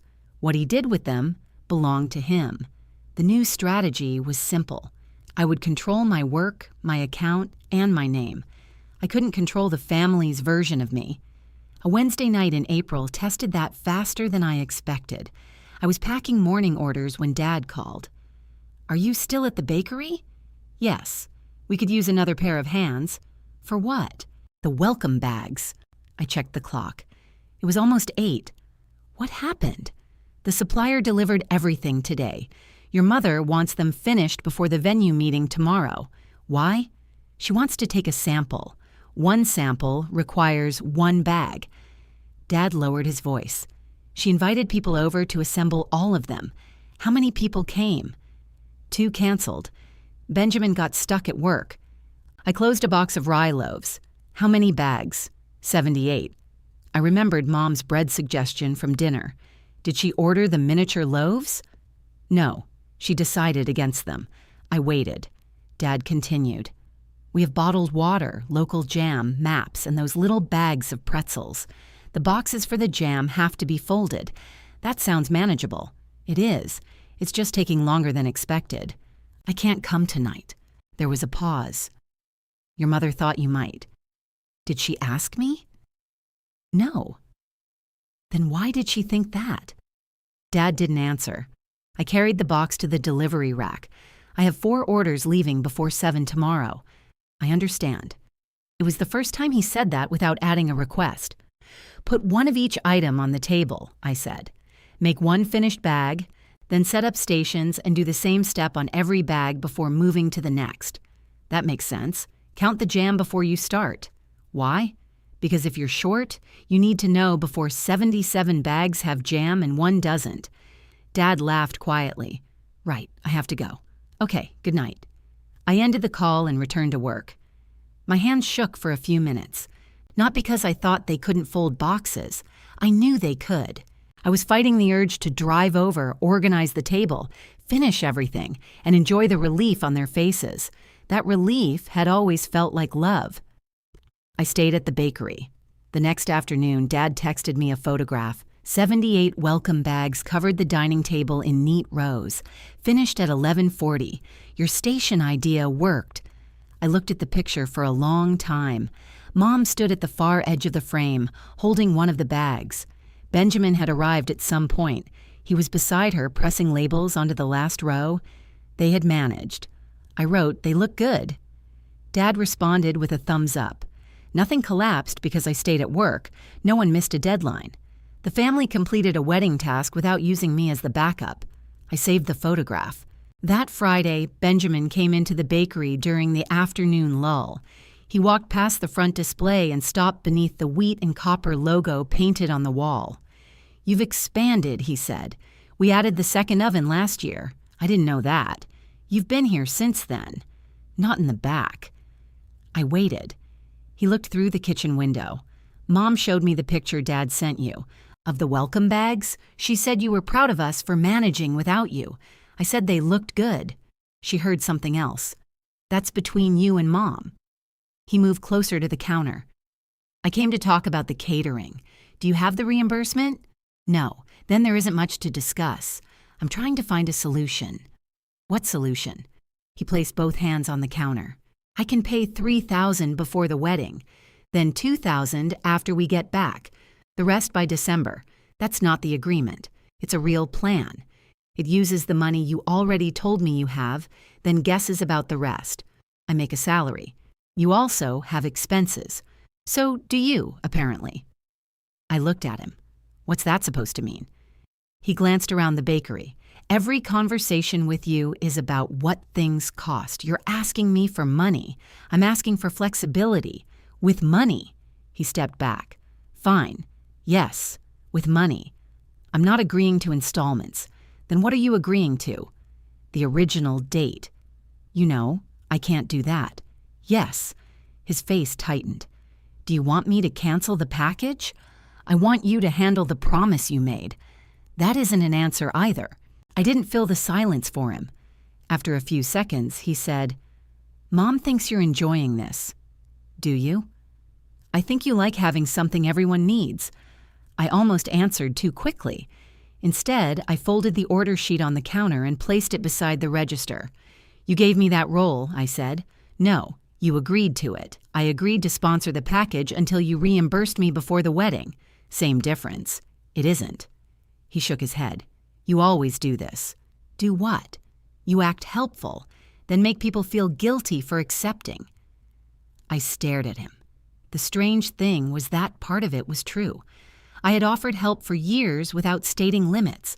Then I'd felt hurt when my help became expected, but that didn't erase his written promise. "I should have set boundaries earlier," I said. "I'm setting them now." He looked through the kitchen window again.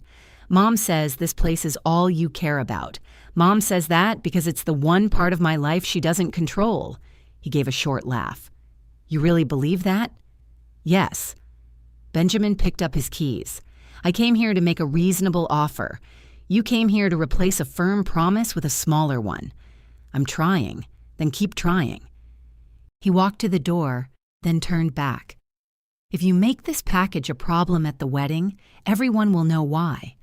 That was the first time he said it so plainly. The public story was ready. If anything changed, I would be blamed. "I haven't discussed the package with anyone," I said. "You discussed it at the shower. I corrected a lie about my business." "You embarrassed Mom?" "She wrote the lie." He opened the door. "You know what? Keep your rules. but don't expect us to keep treating your bakery like it's part of the family." The door closed behind him. I stood beneath the painted logo and watched him cross the street. His threat didn't make much practical sense. My family didn't bring the bakery meaningful business. They took food, requested favors, and told people I worked too much. Still, he had identified the target. If I refused to be the family's backup, Mom and Benjamin would stop treating the bakery as something they could use and start treating it as the reason I had failed them. An hour later, Mom posted the welcome bag photograph in the family message thread. Her caption said, "Amazing what people can accomplish when everyone contributes." She tagged Benjamin and Dad. She didn't tag me. I didn't respond to the post. By the next morning, 2 relatives had messaged me privately. The first asked whether I was still attending the wedding. The second said she hoped Benjamin and I could put the money issue aside for one day. I asked where she'd heard there was a money issue. She replied, "Your mom said the catering gift has become complicated." I typed 3 different answers and deleted all of them. Then I wrote, "I'm attending. Any payment arrangement is private." She sent back a heart. It didn't feel supportive. It felt like she was relieved I hadn't given her more information. Mom had found a way to tell the family without telling them what actually happened. I wasn't a sponsor waiting for reimbursement anymore. I was a sister making a gift complicated. That weekend, Dad called. "Could you meet me somewhere? Is everything okay?" I'd rather not discuss it on the phone. We met at a diner outside town on Sunday morning. Dad was already in a booth when I arrived. He had ordered coffee for both of us. I slid into the seat across from him. He looked tired. "Your mother knows I gave you the expense sheet. I assumed she would find out. She's very upset. Because you gave it to me, or because of what it showed." He stirred his coffee. "She says it was private. My name was on it." "I know." A server placed 2 menus on the table. Neither of us opened them. Dad took a folded envelope from his jacket. Inside was a printed email from Mom to several relatives. The subject line said, "Wedding contribution update." I read the first paragraph. Mom wrote that unexpected expenses had created a shortfall. She said Benjamin had tried to simplify the wedding, but one promised family contribution was now uncertain. She asked everyone not to question him about it because he was already under stress. She didn't use my name. She didn't need to. The second paragraph mentioned the optional cocktail service and late-night food. Everyone had already received the original contribution page. They knew which name had been beside that package. "Who got this?" I asked. Dad listed several relatives. "Did you tell her to send it?" "No. Did you tell her not to?" He looked away. "Greg." I asked her to wait. "That's not what I asked." "No." I didn't stop her. I folded the email. What does she want them to do? I think she hoped someone would offer to help. Did anyone? One person offered $500. Is Mom taking it? No, it won't solve the problem. It would reduce the problem. Dad rubbed his forehead. Your mother doesn't want to collect small amounts from everyone. She wants me to cover the full amount.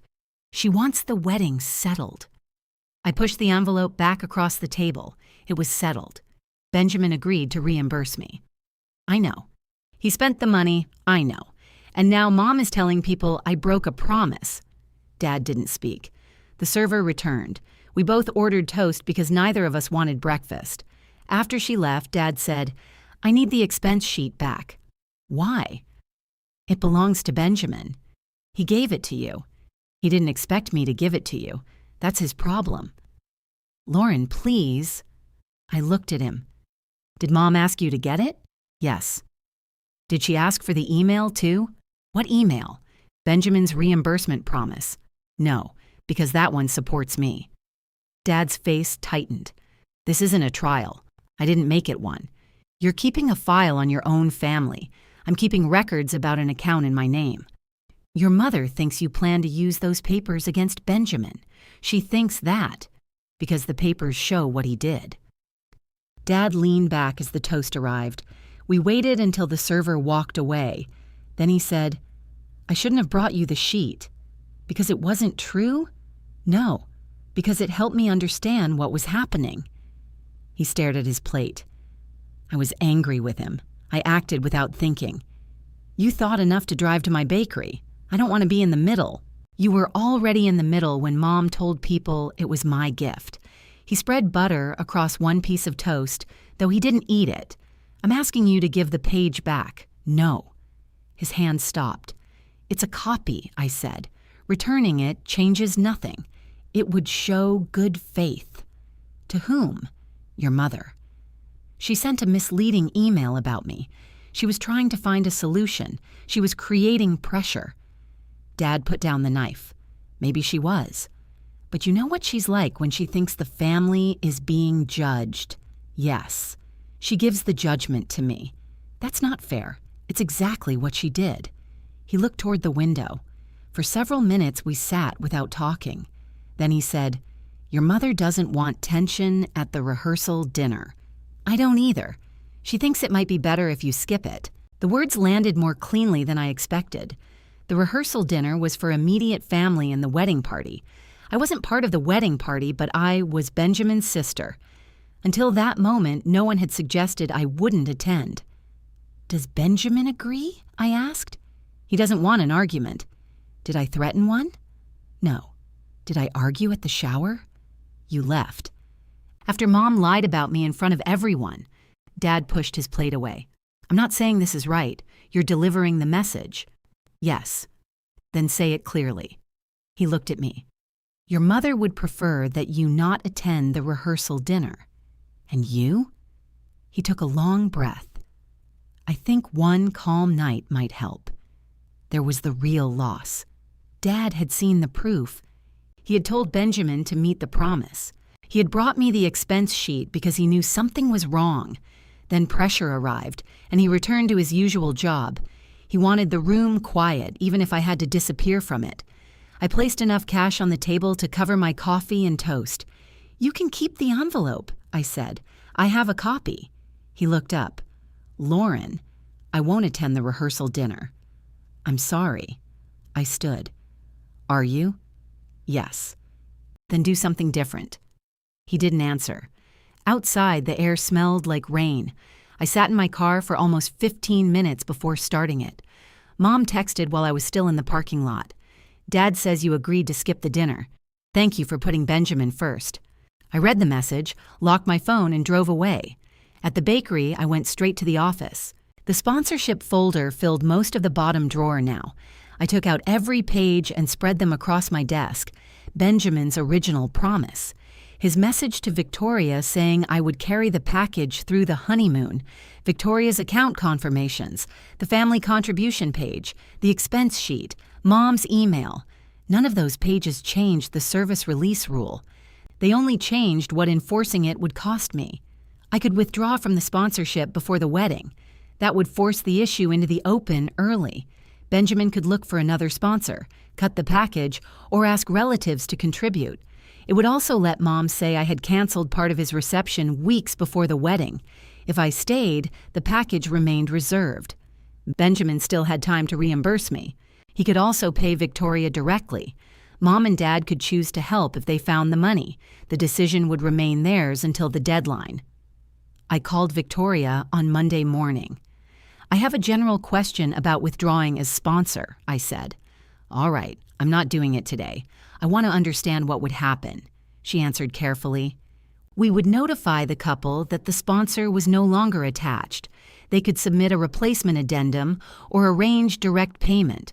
Would the package remain reserved for a limited time? Close to the event, we couldn't guarantee staffing and inventory without an active payment arrangement. The wedding was less than 2 months away. What if I leave the addendum in place? Nothing changes. You retain the choice to authorize or decline the charge by the wedding day deadline, and the couple can still pay you directly. Yes. Up to 6 o'clock. Yes. I looked at the papers on my desk. Has Benjamin asked you to remove me? No. Has he submitted another sponsor? No. Has anyone paid toward the optional package? No. That was the moral choice in its simplest form. I could remove myself early and protect my reputation by creating more time. or I could honor the exact agreement and let Benjamin face the deadline he had accepted. Leaving the addendum in place meant accepting that my family might blame me if he failed. It also meant I wasn't taking anything away. The paid wedding remained secure. The optional package remained available if Benjamin did what he promised or paid Victoria directly. "Leave it as it is," I said. "I will. Please keep sending all status changes in writing." "Of course." I ended the call. That afternoon, Benjamin sent another payment proposal.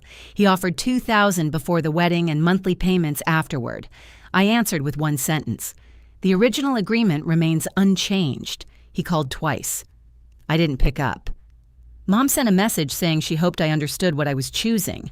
I did. I was choosing to attend the wedding as a guest, carry no vendor duties, make no public argument, and approve no charge that Benjamin hadn't funded. The price was already visible. I had lost the rehearsal dinner. Dad had stepped back. Relatives thought I was making a gift conditional. I put the folder in the drawer and locked it. For the first time, I stopped waiting for my family to understand the boundary before I kept it. 10 days before the wedding, my calendar reminder appeared at 6 in the morning. I was shaping rolls when my phone vibrated on the work table. Benjamin reimbursement due today. I finished the tray before checking my accounts. There was no transfer. I waited until 9, then sent him an email. "The agreed reimbursement date is today. Please confirm when the full payment will arrive." He called during my lunch break. "I can send $2,000 tonight. The full amount is due." "I don't have the full amount." "I know." "Then why are you asking for something you know I can't do?" "Because you promised it." He breathed into the phone. "I'm offering real money. You're offering part of it in exchange for changing the agreement. I can sign something for the rest. I already have something in writing. This would have payment dates. Dates after the wedding. Yes. No." His chair creaked on the other end. "What if I send $3,000? That still isn't the full amount. I don't understand what you want. I wanted you to keep your promise. I can't go backward and spend the bonus differently." "No. So what happens now?" I looked at the flower on my apron. "You still have time to arrange direct payment with Victoria." "From where?" "That's for you to decide. You're my sister." "Yes, you keep saying that like it means nothing. It meant enough for me to sign the addendum." He went quiet. Then he asked, "Are you going to approve the charge?" "I haven't been reimbursed." "That isn't an answer. It's the fact that matters today. You know Mom and Dad can't cover it. Dad said they wouldn't add more to the wedding. They can't. Then you need to decide what you can afford." He spoke slowly. "The package is already part of the reception. It remains optional until it's paid. People expect it. That doesn't make it paid." He ended the call. No money arrived that evening. The next morning, Mom and Dad came to the bakery together. Mom walked in first. Dad stayed near the door. I was in the office checking delivery invoices. When Mia told me they were there, I removed my apron and went to the front counter. Mom placed a bank envelope in front of me. "There's $3,000. I didn't touch it. From Benjamin? Some from him. Some from us. Is this partial reimbursement? It's what we can give you now. What are the terms for the balance?" Mom's eyes narrowed.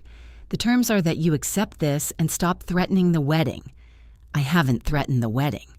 "You won't tell anyone what you plan to do." "I haven't changed the sponsorship." "Then say you'll approve it." Dad looked at me. I kept my voice even. "Benjamin didn't meet the reimbursement agreement. I'm not replacing it with a new verbal agreement at my bakery counter." Mom pushed the envelope closer. "This is real money. It's still less than a third. We're doing our best." "No, you're asking me to do the rest." Dad said, "Could you take the $3,000 and give him until the end of the year?" "No." Mom looked at him. "I told you." Dad lowered his eyes. I slid the envelope back. "If Benjamin wants to pay Victoria directly, he should keep this." "He can't pay part of the package," Mom said. "You know that?" Victoria explained it. That removed one uncertainty. They understood the direct payment rule. They also knew partial money wouldn't release partial services. "What else did she explain?" I asked. "That payment has to be complete by 6. Then you know the options." Mom picked up the envelope.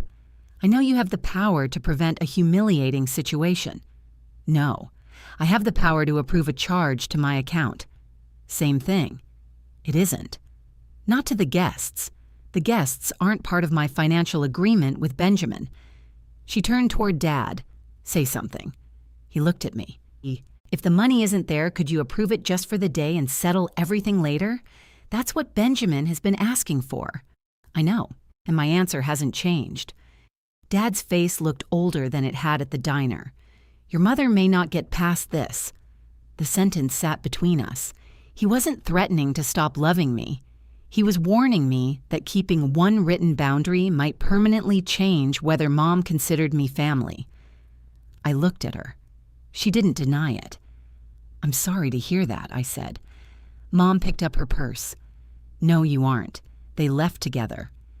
Mia had stayed in the kitchen, but she'd heard enough. She came through the doors after their car pulled away. You okay? Yes. You don't look okay.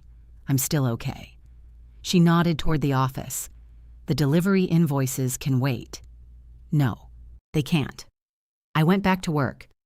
That afternoon, I received another message from a relative. Your mom says you rejected their payment. Is that true? I wrote, they offered a partial amount tied to a new agreement. I declined. Before sending it, I deleted the message. Then I typed, this is a private payment matter between Benjamin and me. I sent that instead. I had enough documents to correct every person Mom had contacted. I could have attached Benjamin's email, the contribution page, and the expense sheet. I could have shown that he spent his bonus after promising it to me.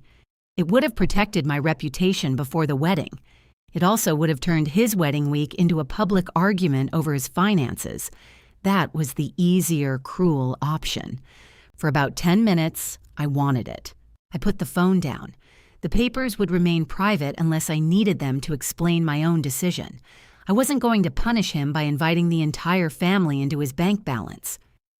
2 days later, I met Victoria at Harbor Glass House for the final sponsor review. The reception room was set for another event. A crew tested lights near the dance floor while we sat at a small table beside the catering office. Victoria brought the original addendum and the current event schedule. Nothing has changed on your account, she said. No charge, no replacement sponsor, and no direct payment. Did Benjamin offer partial payment, he asked. We declined. Did he ask for any part of the package to be separated? Yes. We explained that this was sold as one optional package, so it's all or nothing. For that package, yes. I read the schedule. The paid reception included dinner, cake, music, dancing, and the original bar period. The optional package added the expanded cocktail service, the premium bar extension, and the late-night buffet. What will guests actually notice if it isn't released? I asked. The extra cocktail stations won't open. The bar will close at the time listed in the base contract. The late-night buffet won't be set. The dinner remains exactly the same. Yes. The cake? Yes. The band? That isn't our contract, but the venue schedule still shows the band. Dancing continues. Yes. No one gets removed from the building. Victoria shook her head. No wedding service already paid by my parents is affected. Correct. I looked at the addendum. What happens if Benjamin pays at 5:59? If payment clears, we release the services that can still be fulfilled. Timing matters, so we encourage earlier payment. And if he presents payment after 6, the package is canceled. Can you extend the deadline? Not on the event day. Staffing and service decisions have to be final. She turned the addendum so the service release paragraph faced me. It was the same language I'd read when I signed. Nothing emotional, nothing hidden. Without my authorization, the optional charge couldn't reach my account. Without direct payment, the optional services wouldn't be released. Victoria wasn't deciding whether Benjamin deserved them. She was following the rule all of us had accepted. I need one final written confirmation, I said. I expected you would. She handed me a prepared page. It stated that the base reception was paid and secure. It also stated that the optional package required either my direct authorization or full payment from the couple by 6 o'clock. I read it carefully. Thank you. Do you want to withdraw as sponsor before the event? No. Do you want us to contact the couple now and tell them you've declined? No. I haven't been asked for wedding day authorization yet. Victoria studied me for a moment. All right. They know the payment deadline? Yes.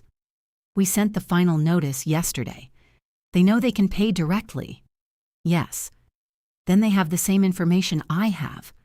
They do. That removed the last practical uncertainty. If the package disappeared, it wouldn't be because I surprised them with a secret rule. It would be because they expected me to ignore an established one. As I stood to leave, Victoria said, "We'll speak with you privately during the reception review. Thank you. Will you be reachable?" "I'll be there." I drove back to Willow Street and placed her confirmation in the folder.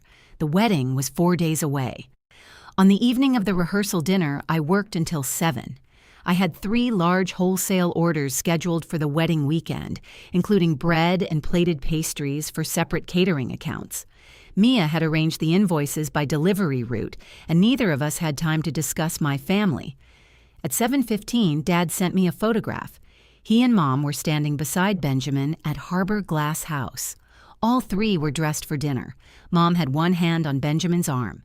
Dad wrote, "Wish things were different." I looked at the photograph. Then I wrote, "They could be." He didn't answer. Mom sent no message. Benjamin sent one at 10:30. Last chance. "Take the $3,000 now and I'll pay the rest by December." I replied the next morning. "The original agreement remains unchanged. You may still pay Victoria directly before 6 o'clock on the wedding day." He didn't answer. On the day before the wedding, I finished production just after midnight. The bakery smelled like butter, yeast, and warm sugar. Cooling racks filled most of the kitchen. On a high shelf near the packing table sat the branded cookie carrier we used for delicate local deliveries. The wheat and copper logo covered the lid. I turned off the front lights, locked the office, and checked my phone. No transfer. No payment confirmation from Victoria. The base wedding was secure. The optional package was still waiting. My family had every fact except the decision they believed I would make for them. I set my wedding clothes beside the office door, left the sponsor folder locked in the drawer, and went home knowing that the next day would change what being Benjamin's sister meant for the rest of my life. At 6:12 the next morning, my phone started ringing on the nightstand. "Benjamin." I let it ring twice before answering. "What happened?" "We have a favor problem." I sat up. "What kind of problem?" "The supplier delivered 152 cookies. That was the count you gave them." "I know, but 6 people who were uncertain are coming, so you need 6 more. And some of the bags got crushed when we moved the boxes." "How many?" 5. "Maybe 6. I looked at the clock again. "Benjamin, I have orders today. I only need 12. You need 12 decorated, wrapped wedding favors. They don't have to be perfect. You rejected my bakery quote because they had to be perfect. I didn't reject it. It was too expensive. That's called rejecting it." He exhaled. "Please." Mom is already losing her mind. I got out of bed and walked toward the kitchen. "Where are the original favors?" "At the venue." "What do they look like?" "Like the sample Mom sent you. Send me a clear picture of the label and ribbon." "Can you do them?" "I'll look at the picture." "Lauren." I haven't said yes. He went quiet. Then he said, "Okay." The photograph arrived while I was making coffee. The original cookies were plain white circles with a blue letter in the center. I had the right cutter. The design was simple enough. The ribbon would be harder, but I kept several colors for packaging. I could make 12 without disrupting the ovens. What I couldn't do was make them without stepping back into the role I'd spent months refusing. I stood in my kitchen staring at the photograph. Then Benjamin sent another message. I know I shouldn't be asking. That was the first honest thing he'd said about a favor. I drove to Willow Street. By 7, the regular production schedule was moving. Mia handled the first delivery load while I mixed a small batch of sugar cookie dough. She watched me roll it out. "Are those what I think they are?" "Yes." "How many?" 12. "Paid?" "No." She closed her eyes. "I'm not going to defend this. I'm not asking you to. Why are you doing it? because 12 cookies won't change my decision about anything else. She looked at the dough. Are you sure? Yes. I was sure about the account. I was less sure about myself. The cookies baked in 11 minutes. I cooled them near the fan, added the blue letters, and wrapped them after the icing set. The ribbon wasn't an exact match. It was close enough that nobody would notice unless they placed both shades under direct light. I packed the cookies inside the hard plastic carrier from the high shelf. The wheat and copper logo covered the lid. At 10, I texted Benjamin. They're ready. I'll bring them when I come to the venue. He replied immediately, Thank you. A minute later, Mom sent a message. I knew you wouldn't let him down.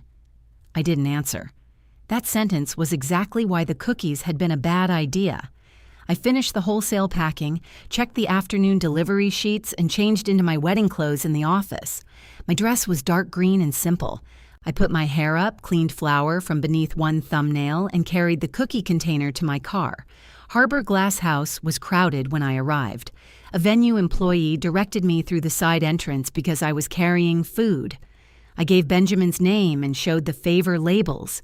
Inside, flower arrangements covered the tables. The glass walls reflected the river and the rows of chairs set for the ceremony. Mom found me near the gift table. You came through, she said. I brought 12. She took the carrier from me. I'll have someone put them out. Keep them separate until you compare the ribbon. She looked at the logo on the lid. Couldn't you use a plain container? It protects the cookies. There'll be photographs everywhere. Then keep it behind the table.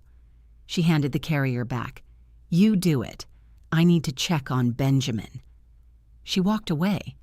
I found the favor table near the reception entrance. Several bags had bent labels and broken cookies inside. I replaced them, then added the new favors at the end of each row. Benjamin came through the room in his suit. He stopped beside me. They match. Close enough. He picked up one bag and compared the ribbon. No one will notice. That's what I said. He returned it to the table. Thank you. You're welcome. He looked as if he wanted to say something else. Instead, he asked, Did you hear from Victoria? Not today. His eyes moved to mine. She'll probably find us before 6. I know. I still have the 3,000. Then keep it available for direct payment. His mouth tightened. I was hoping we wouldn't do this now. You brought it up. Right. He glanced toward the reception doors. Mom thinks you'll change your mind once everyone is here. I haven't discussed my decision with Mom. I know. Then you should finish getting ready. He nodded once and walked away. The ceremony began at 4. I sat 3 rows behind Mom and Dad. The seat beside me was empty because the family seating plan had changed after the rehearsal dinner. Benjamin looked calm when he entered. Mom cried before he reached the front. Dad kept one hand on her shoulder. For the length of the ceremony, nobody asked me for anything. When it ended, guests moved into the reception room for cocktails. A standard bar opened near the windows. Catering staff passed trays through the crowd, but the larger stations listed under the optional package remained covered along the far wall. I noticed. Most guests didn't. I set the empty cookie carrier beneath the gift table and joined a group of relatives near the center of the room. Mom was talking to my aunt and 2 of Benjamin's co-workers. One of them asked what I did. Before I could answer, Mom did. Lauren has a little bakery in Mystic. That sounds nice, one co-worker said. It keeps her busy, Mom replied. I looked at her. She knew exactly where I was standing. My aunt said, I thought it was doing well. Oh, she works very hard, Mom said, but Benjamin's always been focused. He built a real career. Lauren's still pouring everything into a hobby, but she enjoys it. No one spoke. A server passed with a tray of drinks. The glasses clicked softly against each other. I could have corrected her. I could have listed the wholesale accounts, the staff, the licenses, the payroll, the production schedule, and the order I'd completed before coming to rescue her son's favor table. I didn't. Mom gave me a thin smile, as if daring me to make the moment uncomfortable. Then Victoria stopped beside the gift table. She was checking a service sheet when her eyes moved to the carrier beneath it. She bent slightly to read the lid. Wait, she said, that's your logo? The question was directed at me. Yes. The wheat and copper mark? Yes. Victoria looked from the carrier to my face. Your bank's bakery. I own it. Her expression opened with recognition. I've been buying from your bakery for 4 years. Mom's smile disappeared. Victoria touched one finger to the edge of the carrier. Our kitchen orders under the catering company account. I know this logo from every bread crate and pastry box that comes through our door. Benjamin had moved closer. Dad stood behind him. Victoria continued. Your rolls are being served with dinner tonight. The plated lemon pastries came from your bakery, too. My aunt looked at Mom. One of Benjamin's co-workers said, That's her hobby? He didn't say it cruelly. He sounded genuinely confused. Mom's face flushed. I didn't realize this caterer was one of her customers. Victoria glanced at her. Lauren's company is one of our regular wholesale suppliers. The sentence was plain. That was what made it land. Victoria wasn't defending me. She wasn't trying to embarrass Mom. She had recognized my logo and stated a business fact. Benjamin looked toward the covered cocktail stations. You buy all that from Lauren?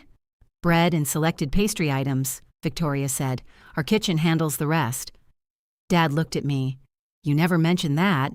I didn't know Victoria owned the account until now. That was true. Her company orders came through its kitchen manager.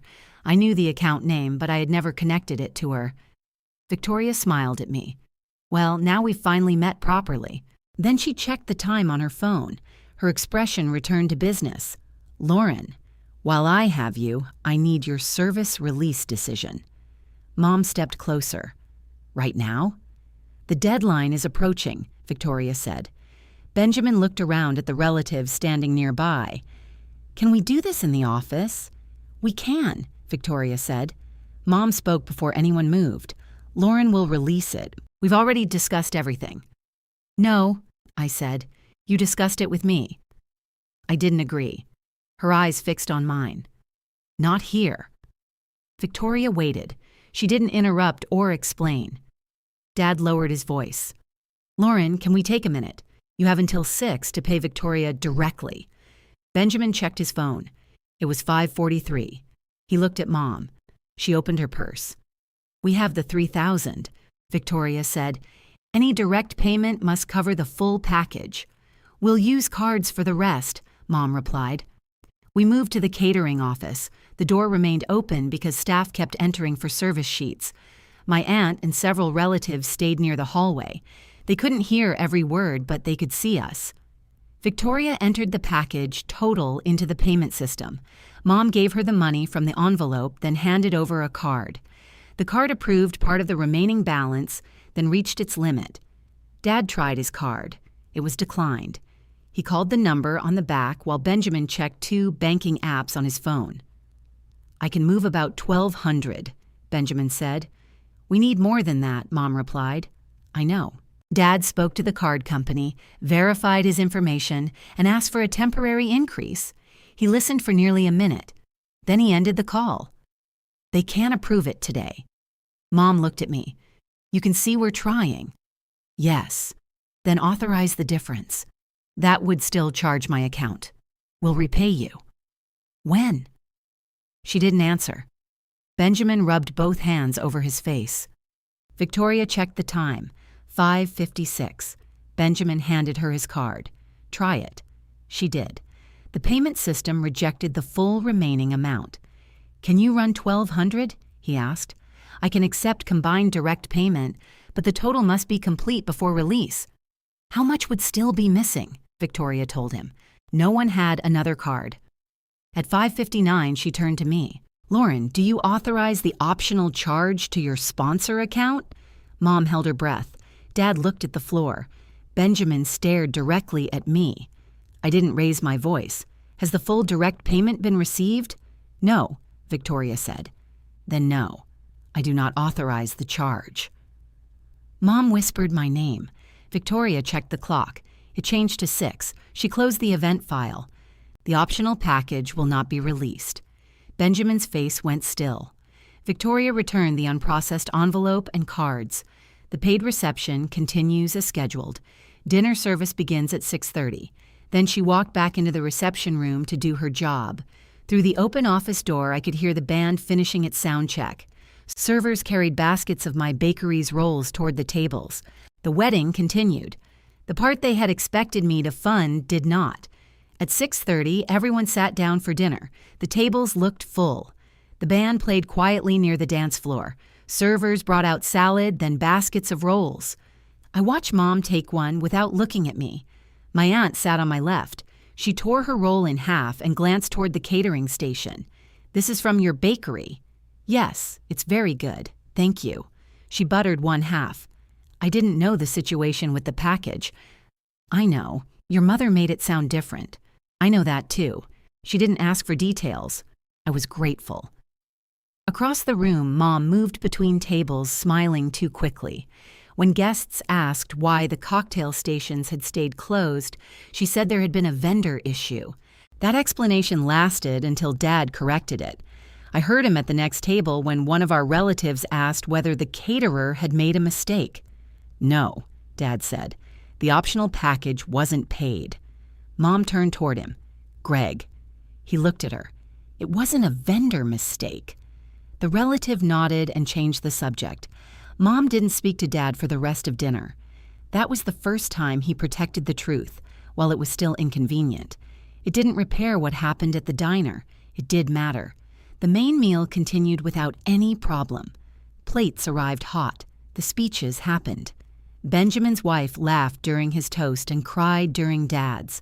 When the cake was cut, servers placed small lemon pastries beside each slice. Victoria passed behind my chair and touched my shoulder lightly. "Those are yours," she said. I figured. Our kitchen manager has been ordering them for years. I know the account. I didn't connect it to your company, neither did I. She smiled. I should have introduced myself to my supplier sooner. Then she moved on. It was a normal business exchange. No rescue. No announcement. Still, Mom heard it. She stared at the pastry on her plate for several seconds before taking a bite. Dinner gave way to dancing. For a while, the room relaxed. Benjamin danced with his wife. Dad danced with Mom. My aunt pulled me onto the floor during an old song, and I stayed for 2 more. Nobody looked hungry. Nobody lacked a chair. Nobody had lost the wedding. At 9, the bartenders called last service under the base contract. That was when the missing package became obvious. Benjamin went straight to the bar. "It's too early," he said. The bartender pointed him toward Victoria. She explained the original paid closing time. Benjamin already knew it, but he listened as if hearing it for the first time. Guests began checking their watches. A few asked whether another bar would open later. Mom told them there had been a change in plans. One of Benjamin's co-workers laughed and said, "We can buy our own drinks." Most people accepted that. Mom did not. She found me near the gift table where I was placing cards into a larger box for transport. "You're not touching those," she said. I removed my hand. "Fine, you've done enough." Dad stood behind her holding his jacket. "Susan." "No, I'm not going to pretend this is normal." I looked at her. "The reception is still happening. The bar is closing. At the paid time. And there's no food coming later. Because the optional package wasn't paid." Her face tightened. "You enjoyed saying no." "No, you waited until everyone was here. Benjamin had months to reimburse me. All of you had until 6 to pay Victoria. You knew we couldn't. I knew Benjamin spent the money elsewhere." She looked toward the dance floor. "He will remember this for the rest of his life. So will I." Mom picked up the gift box. "Don't follow me." She carried it toward the side room. Dad stayed. "I'll make sure she doesn't tell people the caterer failed," he said. "She already tried." "I know. Why didn't you correct the contribution page?" He looked down. "Because I was afraid of this. This happened anyway." "Yes." He nodded once. Then he followed Mom. At 9:15, Benjamin found me outside the reception room. He had loosened his tie. His face was red. "I hope you're happy." "I'm not. You shut down my reception. Dinner is finished. The band is playing. You know what I mean." "I declined a charge to my account. You made me look broke. You couldn't pay for the package." His mouth opened, then closed. That's private. It was private until Mom told everyone I gave it to you. He stepped closer, but he didn't raise his voice. You could have approved the difference. I wasn't repaid. We offered you $3,000, with the rest delayed until December. You would have gotten it. You promised I would have all of it before today. He looked toward the hallway. 2 guests passed us on their way outside. When they were gone, he said, "You've always been jealous of me." I almost laughed. Of what? Mom and Dad helping me. My job. This wedding. You used my account because Mom and Dad couldn't keep helping. That's not why. Then why? Because you said yes. I said yes to a specific agreement. He shook his head. You don't know how family works. I know exactly how ours works. He stared at me. Then he said, I don't want to talk to you after tonight. Now, that's your choice. You don't even care. I care enough not to argue with you at your wedding. He walked back into the reception room.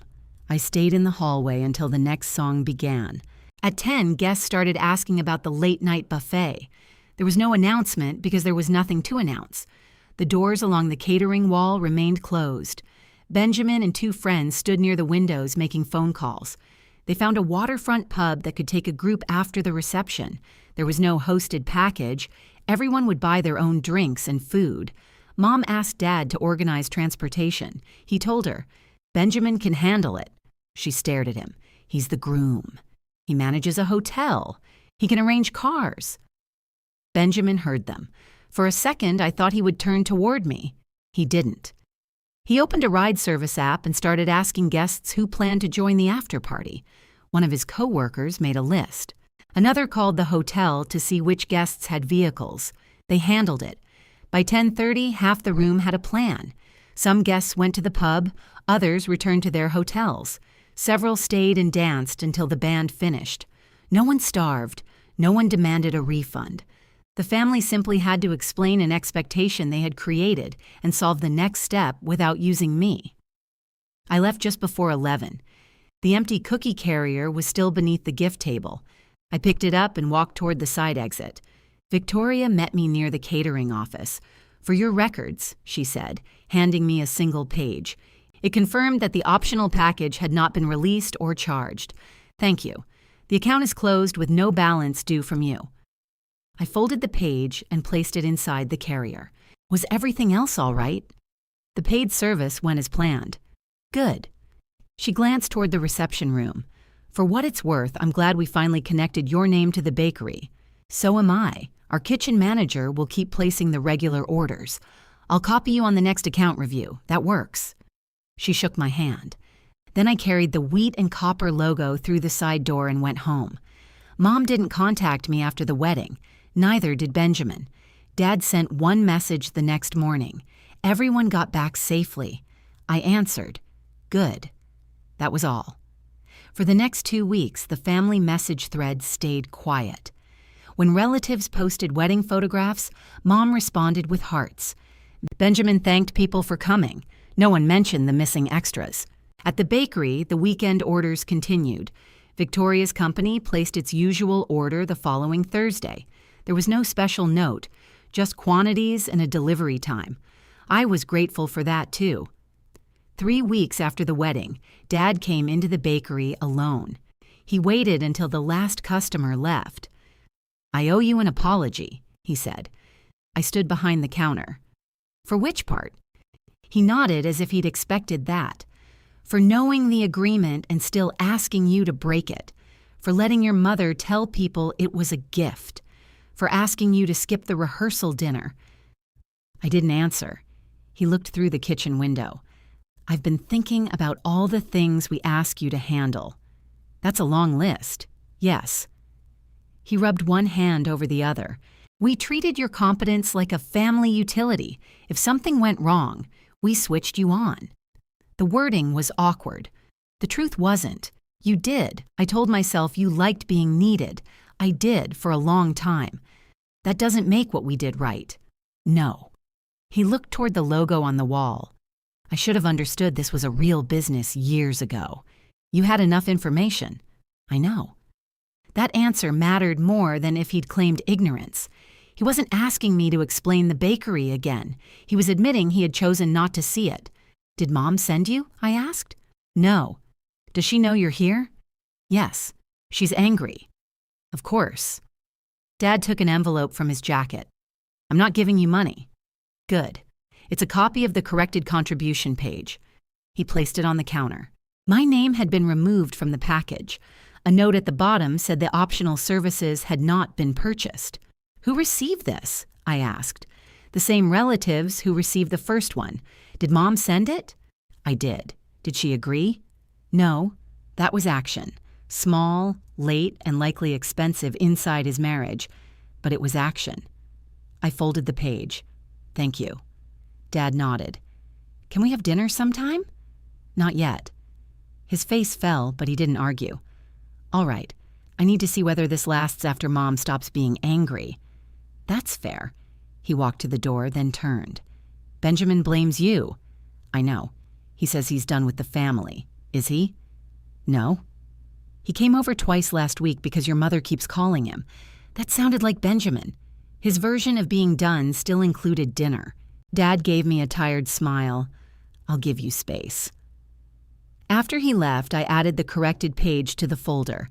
His apology hadn't restored Sunday dinner. It hadn't returned the rehearsal dinner or the account I'd turned down for free pastries. It had only created a reason to watch what he did next. Mom still believed I had chosen money over family. Benjamin still believed the consequence belonged to me. Dad had finally corrected one lie without asking me to make it easier for him. For the moment, those were 3 separate relationships, and I intended to keep them that way. Dad waited 11 days before contacting me again. He sent a message asking whether I wanted to meet for coffee. There was no mention of Mom, Benjamin, or a family problem. I agreed to 20 minutes at the bakery before opening. He arrived on time and brought his own coffee. "I didn't know what you liked anymore," he said. "That's fair." We sat at one of the small tables by the front window. Dad didn't ask me to call Mom. He didn't ask whether I could forgive Benjamin. He asked how wholesale ordering worked and listened to the answer. When I told him about production deadlines, he said, "So when your mother called during the day, you were usually on the kitchen floor." "Usually. I thought you were in the office.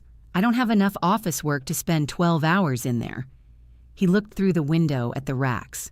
"I should have visited more." "You could have asked." "I should have done both." At the end of 20 minutes, he stood. "Thank you for seeing me." "You're welcome." He left without assigning me another obligation. That was the first test. The second came a month later. Dad invited me to dinner at the house. "Your mother is cooking," he said. "What does she need me to bring?" "Nothing." "What does she need me to do?" "Nothing." I almost declined. Sunday dinner still felt tied to the brass hook, the crooked drawer, and the quiet exchange where I completed a task and received a little warmth. "I'll come for 1 hour," I said. "That's fine." When I arrived, Mom opened the door. She looked at my empty hands. "I said you didn't have to bring anything." "I believed Dad." Her mouth tightened, but she stepped aside. The dining table was set. A roast was already in the oven. Mom had made vegetables, salad, and a pie. Dad was folding napkins. No one called me into the kitchen. Mom did ask whether I wanted water. She poured it herself. Benjamin wasn't there. For the first half hour, we discussed the weather, a road closure near the river, and Dad's attempt to clean the garage. It was uncomfortable in an ordinary way.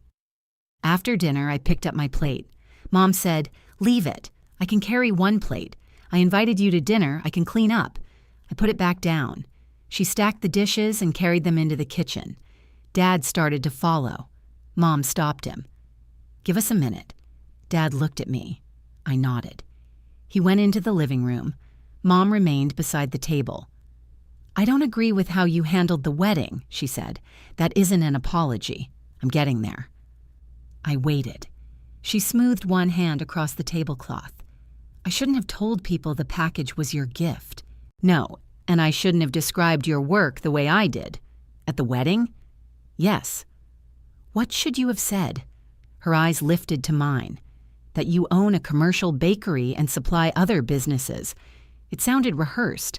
It was also correct. And before the wedding? I asked. I didn't understand how large it had become. You didn't try to understand. She looked toward the kitchen. No, I didn't. That was as close as Mom came to saying she had chosen not to see me. I'm sorry, she said, for those things. I didn't hug her. I didn't tell her everything was fine. Thank you for saying it. She folded the edge of a napkin. Can we move on? We can have limited contact. Her face changed. What does that mean? It means dinner sometimes. It means phone calls when we both want them. It doesn't mean I coordinate family events or use my business accounts for family expenses. No one is planning another wedding. The rule isn't only about weddings. She looked offended, then tired. What if I want to order something from the bakery? You place an order like anyone else. Full price? Yes, she almost argued. I watched the argument reach her face and stop there. Fine, she said, and you don't give my phone number to vendors. I understand. If you tell relatives I agreed to something, I'll correct it. You've made that clear. Yes. She picked up the remaining dishes. I made the pie myself. I know. Your grandmother's recipe. It needs more salt in the crust. Mom stared at me. Then she laughed. It wasn't a warm movie ending. It was one surprise laugh in a dining room where neither of us had gotten what we expected. I stayed for the full hour. When I left, Mom didn't hand me leftovers, paperwork, or a problem.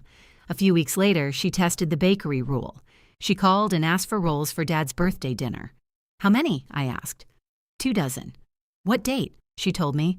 I'll send an order link. There was a pause. All right. She submitted the form, paid the invoice, and picked up the rolls during business hours. She didn't ask for a discount. That didn't make her easy. She still made comments about how formal I'd become. She still preferred Benjamin's explanations when his version was more comfortable. Limited contact meant I stopped treating every unpleasant sentence as an emergency. If she crossed a boundary, I ended the call. If she respected one, I stayed. Dad's change held more steadily. He stopped bringing me bills to review without asking. When he needed help comparing insurance plans, he called first and said, "Do you have time for a personal favor?" Sometimes I said yes. Once I said no. He handled it himself. Benjamin stayed away for almost 4 months. I saw photographs of him at my parents' house. He returned to work, took his honeymoon, and continued living his life. He didn't reimburse me because I had never paid the package. There was no remaining debt between us. There was only the promise he'd broken and the consequence he blamed on me. Then, one Thursday afternoon, a bakery order appeared under his name.